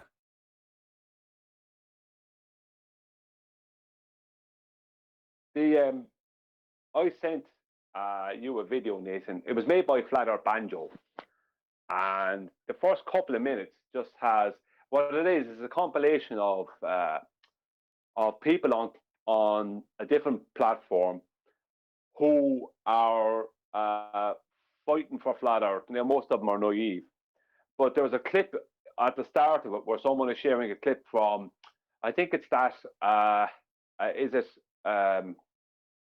Beyond the Curve or Flatten the Curve documentary is part 3 of that or 2 of that documentary, where there's pilots talking. And supposedly these people are genuine pilots. I looked at them before. Supposedly they're genuine pilots, they're military, or some of them are military or something like that. And one of the things that this guy talks about is the gyroscope. It's like, these things can't drift. The whole point of these things is that when I go upside down or go anyway, they stay rigid in space. It holds its position. So to claim that these things are moving around or deviating or you can manipulate them is nonsense, he said. The whole point of them is that they don't do that. Which we've been, and Nathan, you've been saying it, and we've all been saying it for ages on the show. The whole point of the gyroscope is that it doesn't deviate all over the place. Otherwise, it would be a pointless instrument. Nobody would use them. And this guy basically states that in so many words. So I agree with Adam that sometimes there's videos and things out there that would agree with us, and there's things like the magnetic declination video that adds in basically cowbell, or not cowbell, but adds in a reasoning to something that had no reasoning. It's like magnetic declination to me was just a change of angle between a ship and a central and a North Pole point. To me, that's what it was. That's what it could be. It's just a change of angle, which is basically how it's described. But its actual application is a change of direction.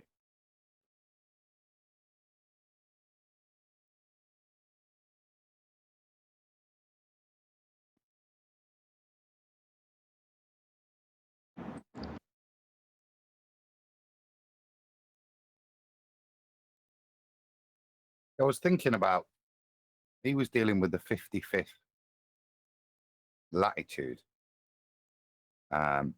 southern, and the way he draws it out is a big ellipse, which means in reality that small 55th circle is not that in reality. When those ships are sailing it, as he's demonstrating, they're sailing that giant ellipse. And that was quite profound to me for him to show how the declination and the maps work to give true bearings, which means true position, which means that ellipse is true. Well, yeah, it makes sense that they're sailing an ellipse. You know, you can't sail a massive ellipse on a spherical surface. That's not what happens. The distance covered cannot happen, and the direction you're taking cannot happen.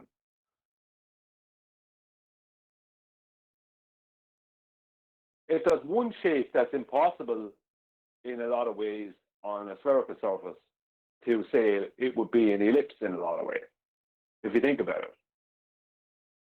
If you were to cover the whole Earth, then how would you do an ellipse on a sphere? If you're not, I'm not talking about a small distance. I'm talking about covering continents, the whole Earth. How would you do an ellipse on something that's a sphere? You can't. You can't draw an ellipse on a sphere if you're covering the whole sphere. If you have to cover the whole sphere with the ellipse, you'll end up with a circle, won't you?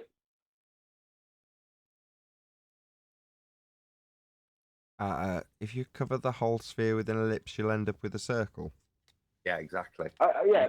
You can't put an ellipse on there. That's the point. But the bearings you plot form an ellipse on a flat map.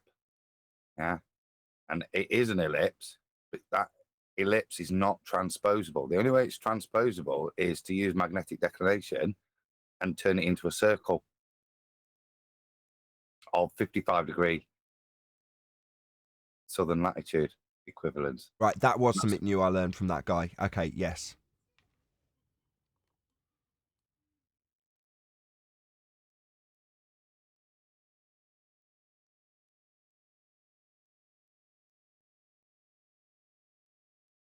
Yes, Nathan, I learned that too. Yeah, it was good listening. You're right. Yeah. It's nice having these members-only streams. To me, it destroys the circular expansion as well in what he's describing, because that's often the problem for flat earthers, is that giant expansion, the increase in distances of degrees. But that's kind of undoing all that. It's stopping that azimuthal projection. It's thoroughly destroying it in terms of how you transpose from a Mercator to a flat projection. I say I've not got it. It's not quite clicked in my noggin yet, but I can see the transcription of what you're doing. The double information to get the correct bearing within a map. But like I said, those magnetic isobars drawn on is genius. It is. It's got to be admired. Maybe get him. Maybe have a chat with him. See if you can get hold of him.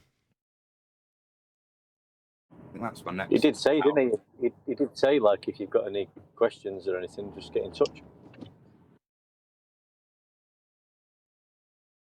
So I don't mean to cut in, but if we want to give a real quick audio clip, I posted one in Master B.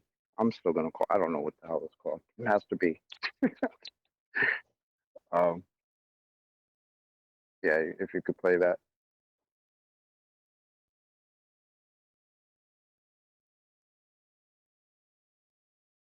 Really short. Like. We'll go to the gentleman waving his hand afterwards. What was the scariest moment of the journey? Scariest. It didn't happen. Just there, blonde hair. We'll go to the gentleman waving his hand afterwards. What was the scariest moment of the journey? Scariest. It didn't happen. Yeah. Buzz is getting more subtle about it. Did he say it didn't happen? Yeah, no, the scariest thing about it is that it didn't happen. I could have sworn I was talking. Another quote from Mr. Buzz Aldrin, the world's hero, saying, when asked about, you obviously heard it, What was the scariest thing? Scariest thing didn't happen. Hold on. How Did many he mean times? this? Did he mean nothing scary happened, or that the There you scariest go, thing is Neil. it didn't happen? There you go, That's Neil. right. That's the scariest part, is that none of it actually happened. That's a truthful statement, probably. It probably does scare him. Well, I think Arwen's taking the latter, but I think there are a lot of people that would see that he's thinking in his head about the scariest thing and then saying, oh, well, it didn't happen. Like, he's preempting it by just saying, oh, the scariest thing didn't happen, right? It's kind of like the Bill Gates thing that people quote, where they say that he's trying to depopulate the world. But what he said was he's trying to reduce the growth of population, increase of population in the future, right? So it's kind of the same thing, but it's kind of like what they were talking about getting into the conspiratorial subjective arguments of, are you addressing what he said, or are you addressing what you think he said? Nah, he's saying it, but he's not saying it. But they did ask the scariest part of the journey. So he was asked about the journey, and he said it didn't happen, so the journey never happened. Right. But is the it in his head? Yeah. Is the it in his head the journey, or is it the scariest thing? Because he's being asked about the scariest thing that happened during the journey. So when he says it didn't happen, is it the scariest thing on the journey didn't happen, or is it the journey didn't happen? That's self-defeating, because if the scariest thing didn't happen, then there was no scariest thing that happened, and then it was made up. So it's like a dead end. Right. Why wouldn't you just say nothing scary happened there instead of Wasn't it didn't happen? And I apologize. Unless he actually meant that the scariest thing about it to him personally is that none of it actually happened. If I may, wasn't the question asked to him, though, like, what was the scariest thing? What was the question? Now I've lost the question. Can you replay the question? Play it again. Scariest part of the journey. Say it again one time, Nathan.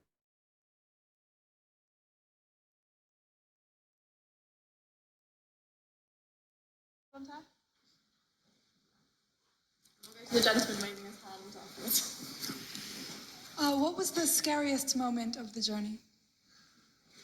Scariest. It didn't happen. Just there, front half. Pretty specific question, that is. Yeah, no, you're right. And I, again, it could be me and how I heard it, because, again, when we just replayed it, the scariest moment of the journey. So, yeah, I'm on board with you guys now. Because I was thinking... Yeah, go ahead. My bad. That's not to say he's not got a dose of the Joe Bidens there. Do you know what I mean? In terms of his mind wanders off. Well, there could have been space monsters, but that didn't happen. So, you know what I mean? It could be a rambling old man. Just but giving then a sentence. Sorry. But what about with the little girl asking the question? Same type of thing. He said we never went, right? Again, it's one of those ones that's open. It's not a solid proof. It's just the ramblings of an old man. The solid. Because he does go like. Sure. And while I always understand that, like when I play clips like this, I don't expect people to just, oh my God, that's absolute proof. Obviously not, right? But again, let's relate this to reality and how people act in the real world. Right? This was something that was done, and it was a journey that you took, and you went there, and you walked on the moon, and did all that, and played golf, and all that crap, and came back. There's no time when you would mistakenly make people assume that you did not go. No, well, right? You say it's people, and I've said they're the Joe Bidens. Well, if you take that, he's an old man, isn't he? What do old men do with stories? They extrapolate on them. They build on them. They become more glorious. Yeah, he's doing the opposite. He's doing that majestic thing that anybody's done. And he's listen. If it was your granddad, when he tells you about how he played football, his goals were the best. Do you know what I mean? It was amazing. The fish he caught were enormous. This guy's apparently been to the moon and just really. He's not exaggerating on it, on the majesty of the journey. He's downplaying anything and not wanting to give any detail. It's not what old men do when they're rambling about their past. Yeah. So the fish get And you're smaller. right, it's progressive. I mean, and to be honest, it really, if you think about it, it would have been the build up to the takeoff or the landing. Like he if it wanted happened, no responsibility. probably. One deck was just talking. I'm pretty sure I heard one deck talking. Yeah, chocolate. I didn't. The one time chocolate gets rough, you're gonna pull him on it. Come on. I actually didn't interrupt. He was not speaking when I started speaking because I don't do that. So That's right, chocolate. think Don't it- take no shit. Don't take no shit. I think my phone's in and out. But- Now, anyway, y'all get the point. Now that's the only point I would say. Like I say, it's not proof, it's the ramblings of an old man, but genuinely you would expect those ramblings to be the opposite way. That is strange. It's like their interview when they returned, you know. It's not commensurate with human behavior, having done the greatest achievement of mankind. right. So he's saying, And the scariest moment on the journey would naturally be the landing, because they didn't know anything about the moon. What if it was just a giant dust layer and the entire thing would simply sink underneath like a kilometer of dust? What the hell do you do then? Nothing. You choke, you die, right? So they didn't know that, if it was actually real, and that would have, of course, been the scariest thing, because before supposed touchdown, they knew nothing actually of the moon physically. So of course that's the scariest part. And I could have sworn, remember, Oh, I I just want to could've- say one thing. Just real quick, Okay. Chocolate. Arwen, you said if it was real, do you need to make that statement?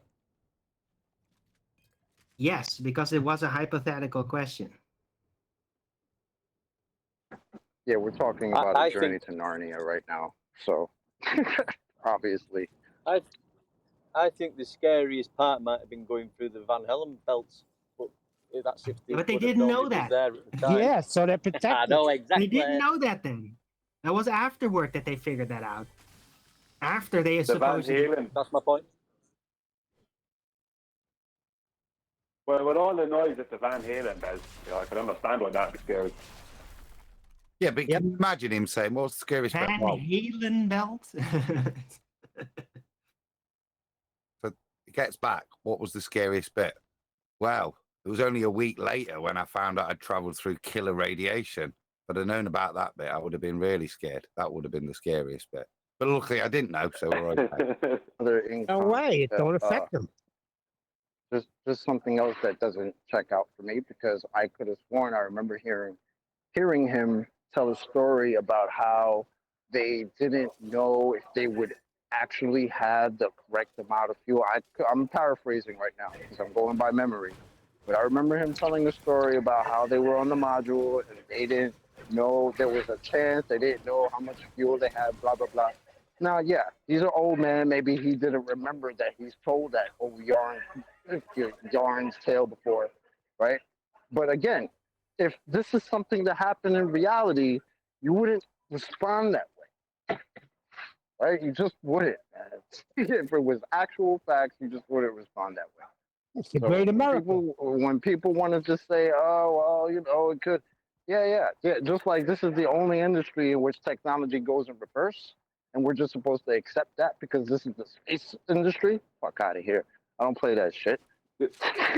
We did something in 1969 that we can't do in 2022, and I'm supposed to accept that. Oh, it was just nah.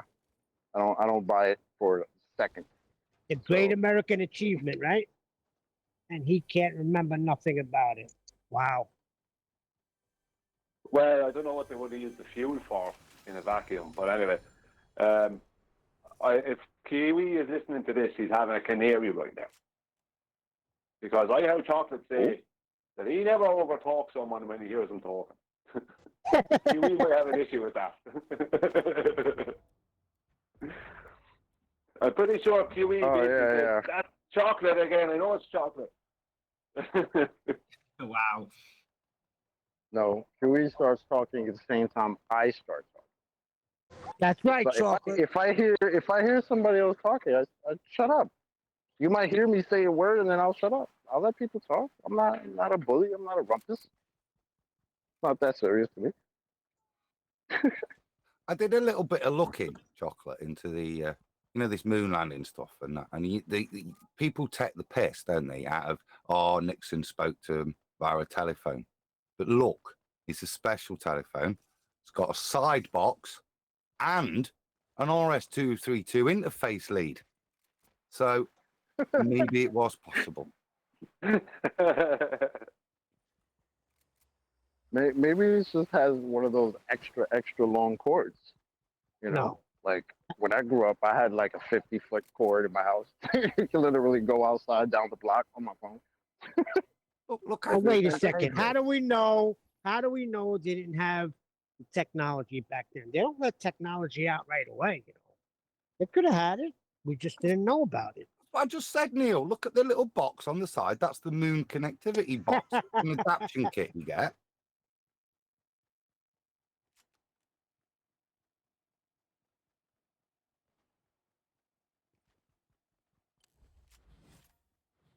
What's the I mean, RS-232 where else reference has about? technology gone in reverse? Sorry, chocolate. Talking when you're talking. It's all good. Go ahead. I was just going to ask what's the reference to the RS-232 connection? It's just a data connection. What does that prove? No, nothing. It's just an old spitting image song, isn't it? But the point being, just something I noticed. Look how thick the cable is on this special phone.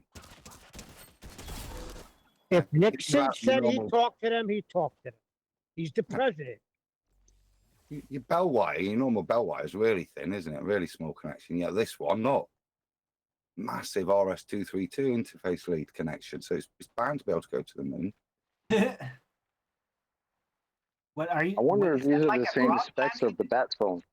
Yeah, exactly, Is that like chocolate. The point being, they've dressed the telephone up. It's in Halloween gear, isn't it? Look, it's a telephone, for goodness sakes. Why does it need an RS-232 to send the same bit of language? It's not going to the moon anyway, is it? It's going to Australia, that cable. So it would have been perfectly happy. And what's the moon box for? I don't know. So to say, it's like chocolate says, a bat phone, isn't it? It's just a phone. No. How much oxygen? I wonder how much oxygen they took with them and whether it was contained or not. Hey, Adam, wouldn't the cable be so thick as to like minimize the amount of interference, right? Because it's already supposedly distorted, having that signal sent out at that vast distance, so they just minimize the amount of distortion that would come through. I've no idea. It's a telephone I know. I'm just trying to make up a through an reason. exchange. That's my point. It's just like a little costume for it, isn't it? Because if it was just a normal phone, right, and didn't have the thick cable and the extra moon box, it wouldn't be plausible that you could speak. The president could speak to the guys on the moon, would it? They'd have just put a normal phone. So they've gone to the effort, like I say, to put a costume on it. But What does the red button do? it holds. It says hold. So if you want to put the moon on hold,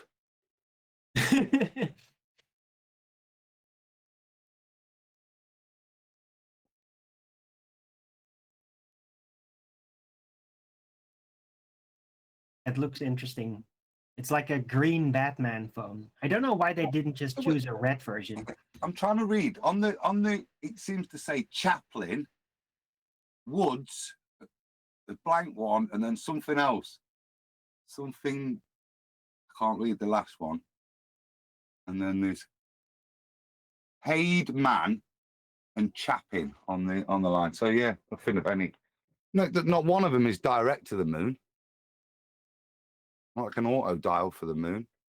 I don't know why you wrote that on President Nixon. He was such an honest guy.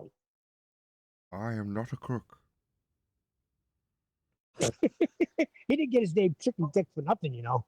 Well, he's more honest than the average politician in this era.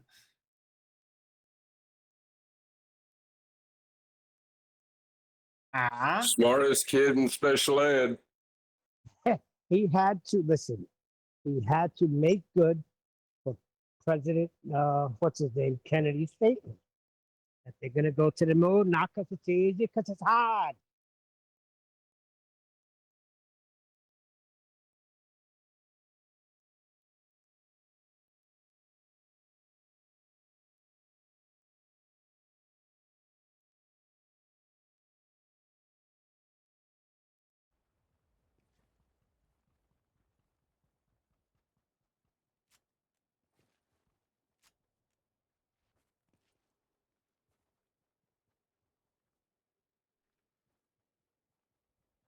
Somebody say something. Was it a decent Kennedy accent? Excellent accent, I wanted to say. I put a link to an image in I put an image into Master D, Master Debater. If Nathan, if you don't mind sharing it. Stop playing Minecraft. Or maybe I'll just get the actual photo itself. Hang on, don't share it yet because it's just a link to it. Just copy the photo. Yeah. What?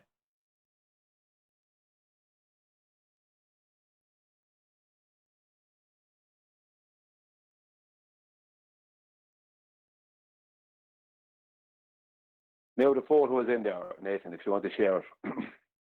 This is your typical supposed flat earth fail. This is what we're dealing with. Whenever you have a chance. Yeah, it's on.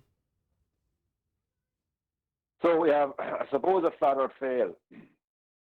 Equal angles, right? Angles should correspond to equidistant latitude, right? Right?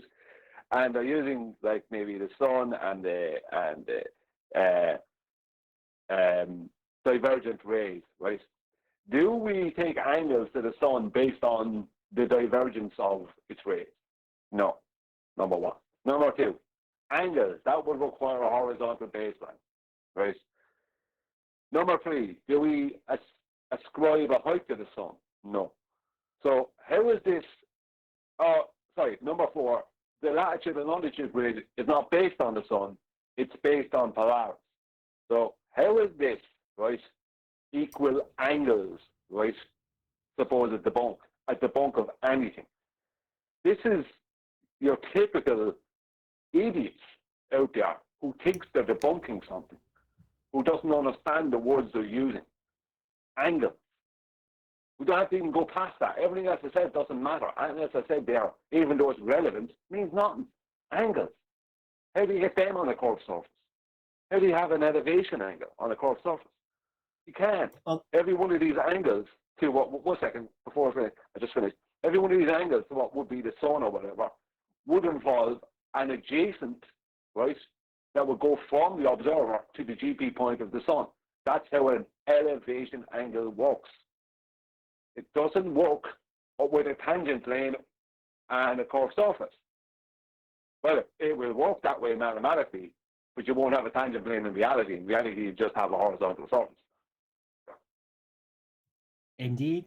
But people that come up with these type of graphics and statements about the supposed flat Earth, that's the same people that earlier years ago came up with, why can't we see the edge then?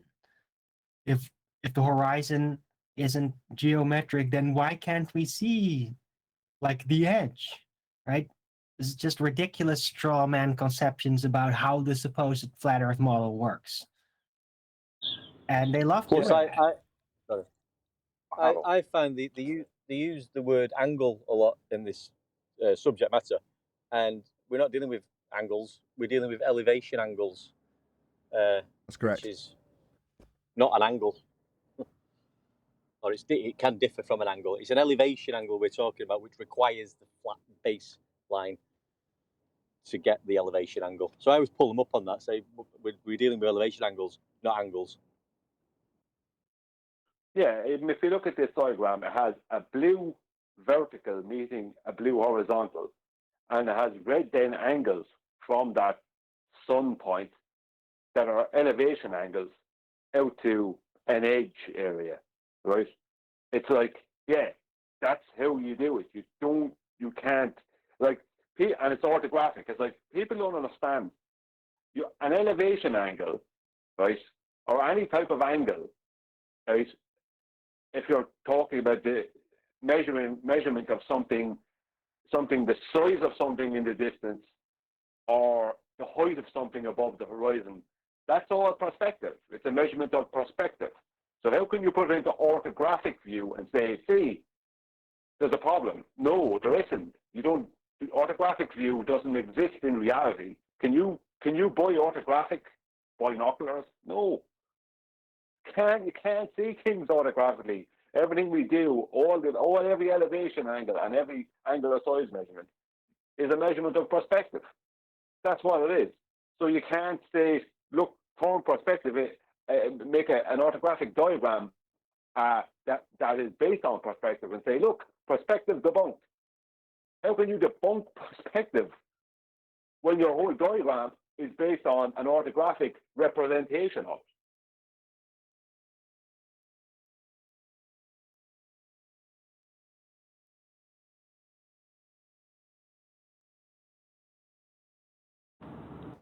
Yeah, I agree.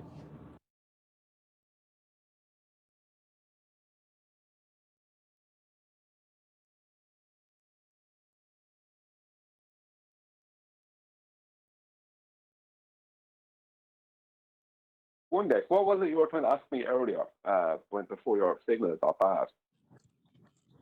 I was talking about what you spoke about regarding the R value was obtained through the elevations angles from Polaris.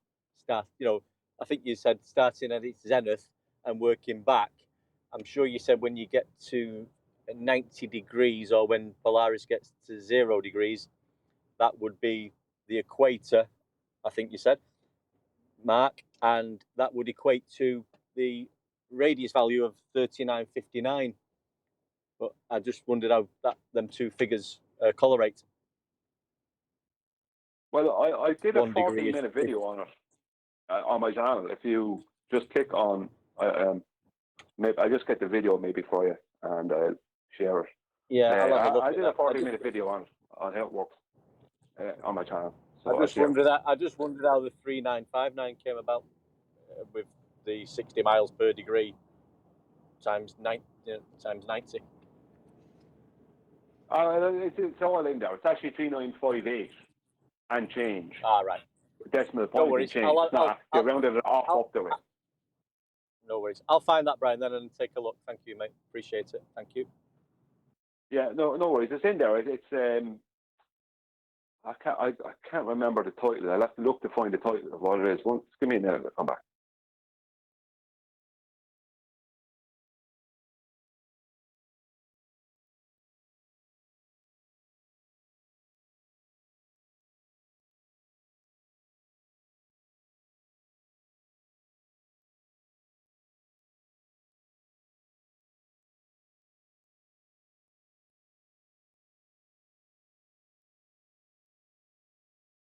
Well, there's a lull. They've still got the Discord link in your show notes, Nathan.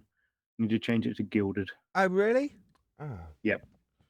That could contribute. Can you post me a link on Skype so I can change it? Thanks. Yep, we'll do.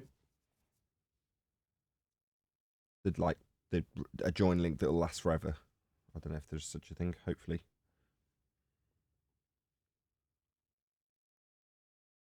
I don't think Gilded ones expire like Discord because they were trying to get you to sign up for premium or something, I think, on Discord. I see.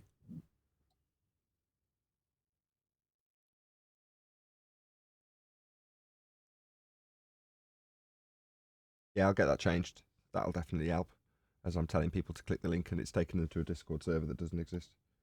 But it's only been for a week, so let's not worry.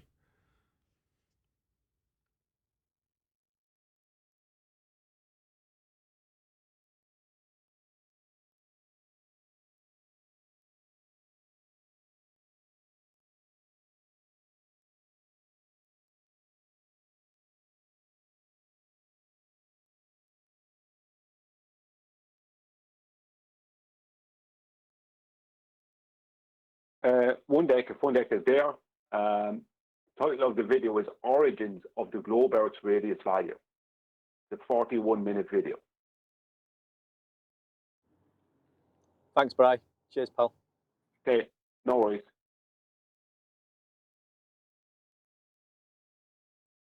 What are we waiting on? Nothing. I just wanted to tell one deck that he was just was asking about information about something. The evidence of we're waiting on, I think.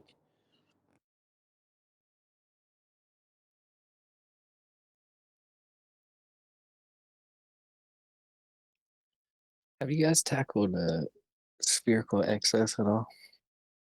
Spherical excess? Yeah, it doesn't Hedonism. exist. It's mathematical. It's purely a mathematical thing.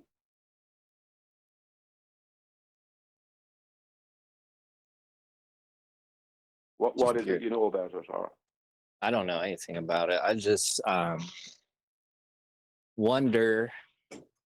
My question on it is, could you achieve a triangle of over 180 degrees on a flat surface with the 3 points being at different elevations? Essentially, is what I'm envisioning in my head. Not a triangle. No, can't have a triangle more than 180 degrees. What they call a spherical triangle is three angles taken from a central point out to three different circles that they then three different circles of equal size that they then join up across what would be a curved surface together. That is actually a three-dimensional thing. It is not two-dimensional. A triangle is two-dimensional. A three-sided pyramid would be the closest thing to a three-dimensional triangle.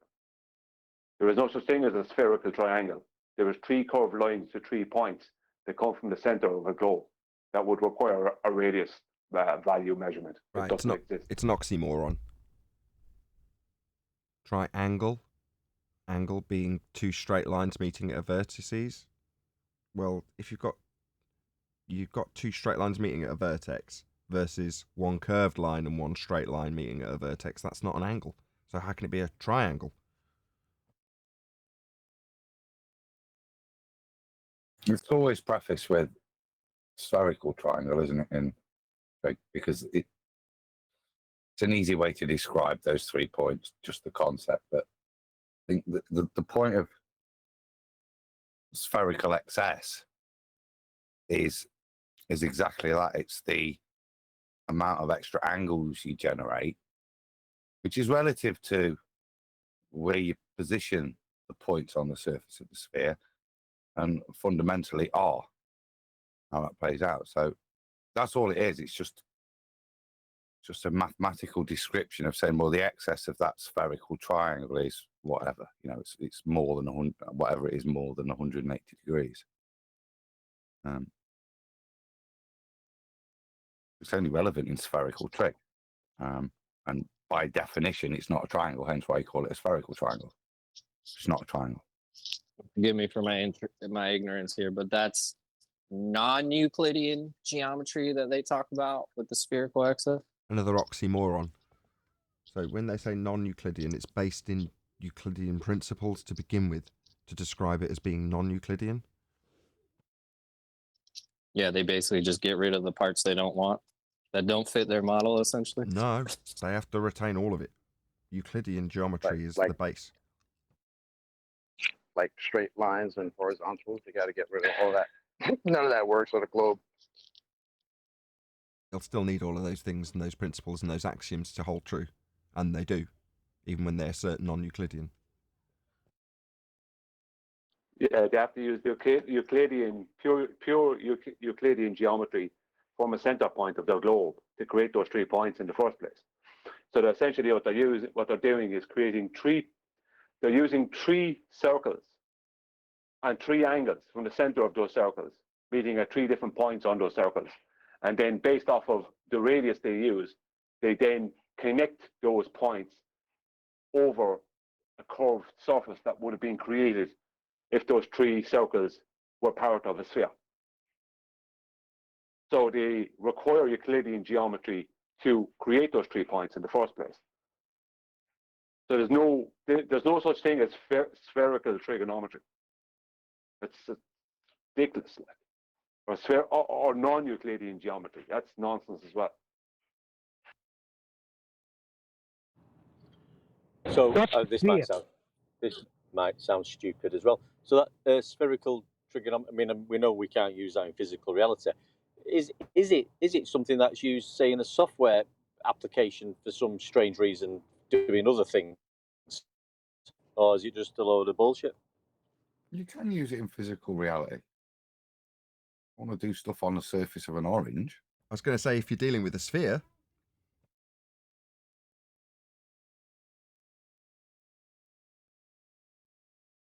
The point is there's a presuppositional insertion of Earth being a sphere when they talk about spherical, non-Euclidean, based in Euclidean.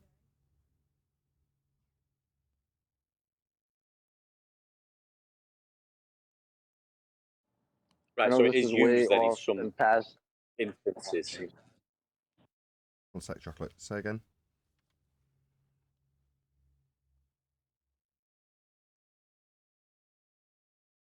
This is the most awkward end to the most horrendous week I've ever experienced in Flat Earth debate. Talking about all the show's been great. No, this last week, not for me. It must be in the air then, Nathan. I haven't caught what's been bothering you this week. I apologize. It's not that it's been bothering me. I had a hardware change. I've just got a new computer and I've just ironed out the creases. And every day of this week, I've said, at the start of the week, I was like, this is going to be the first day of me not worrying about hardware. And then the hardware failed. And then Tuesday, I'm like, I've sorted the hardware out now. So I don't have to worry about it.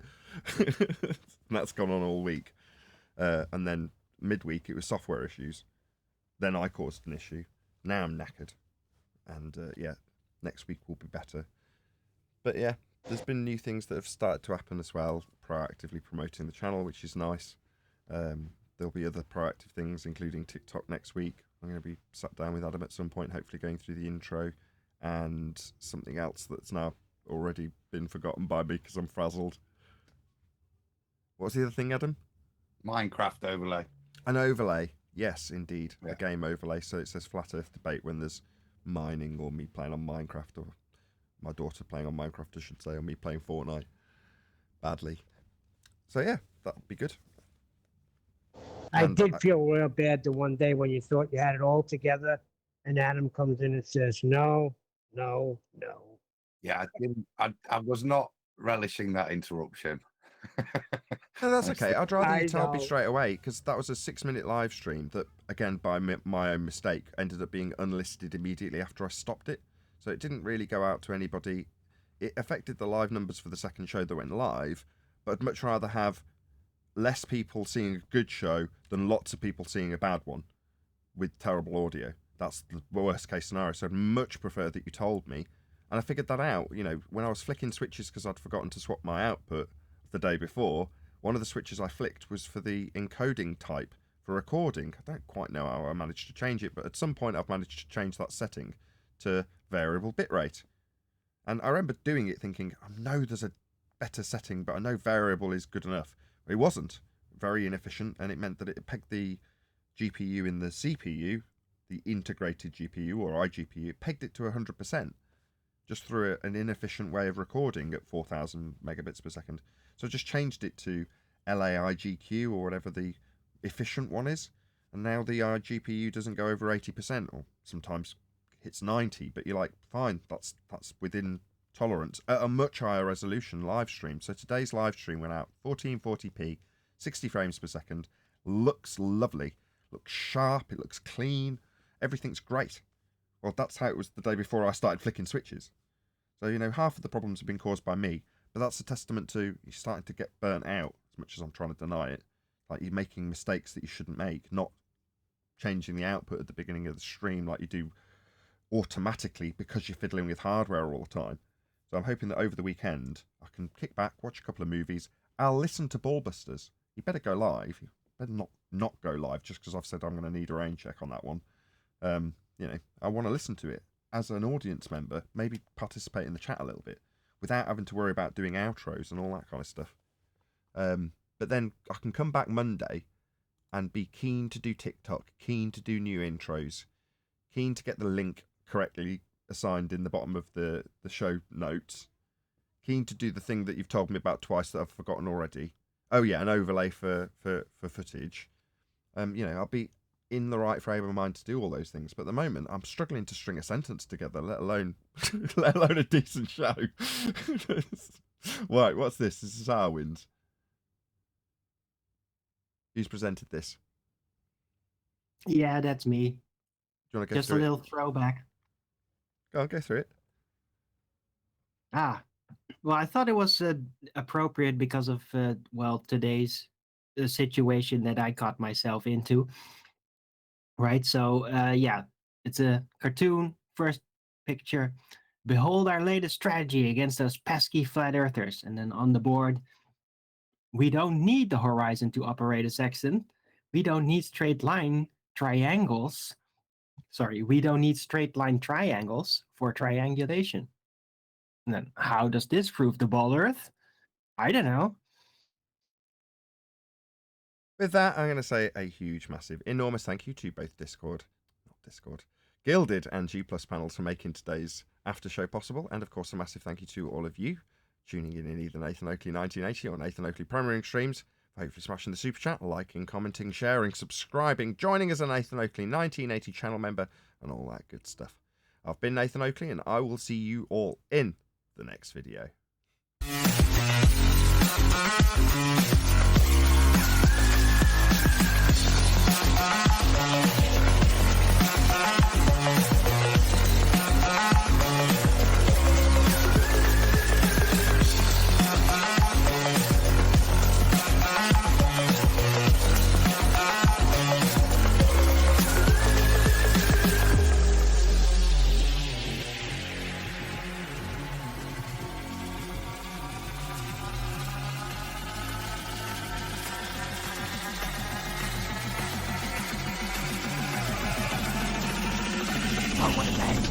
What a lovely day!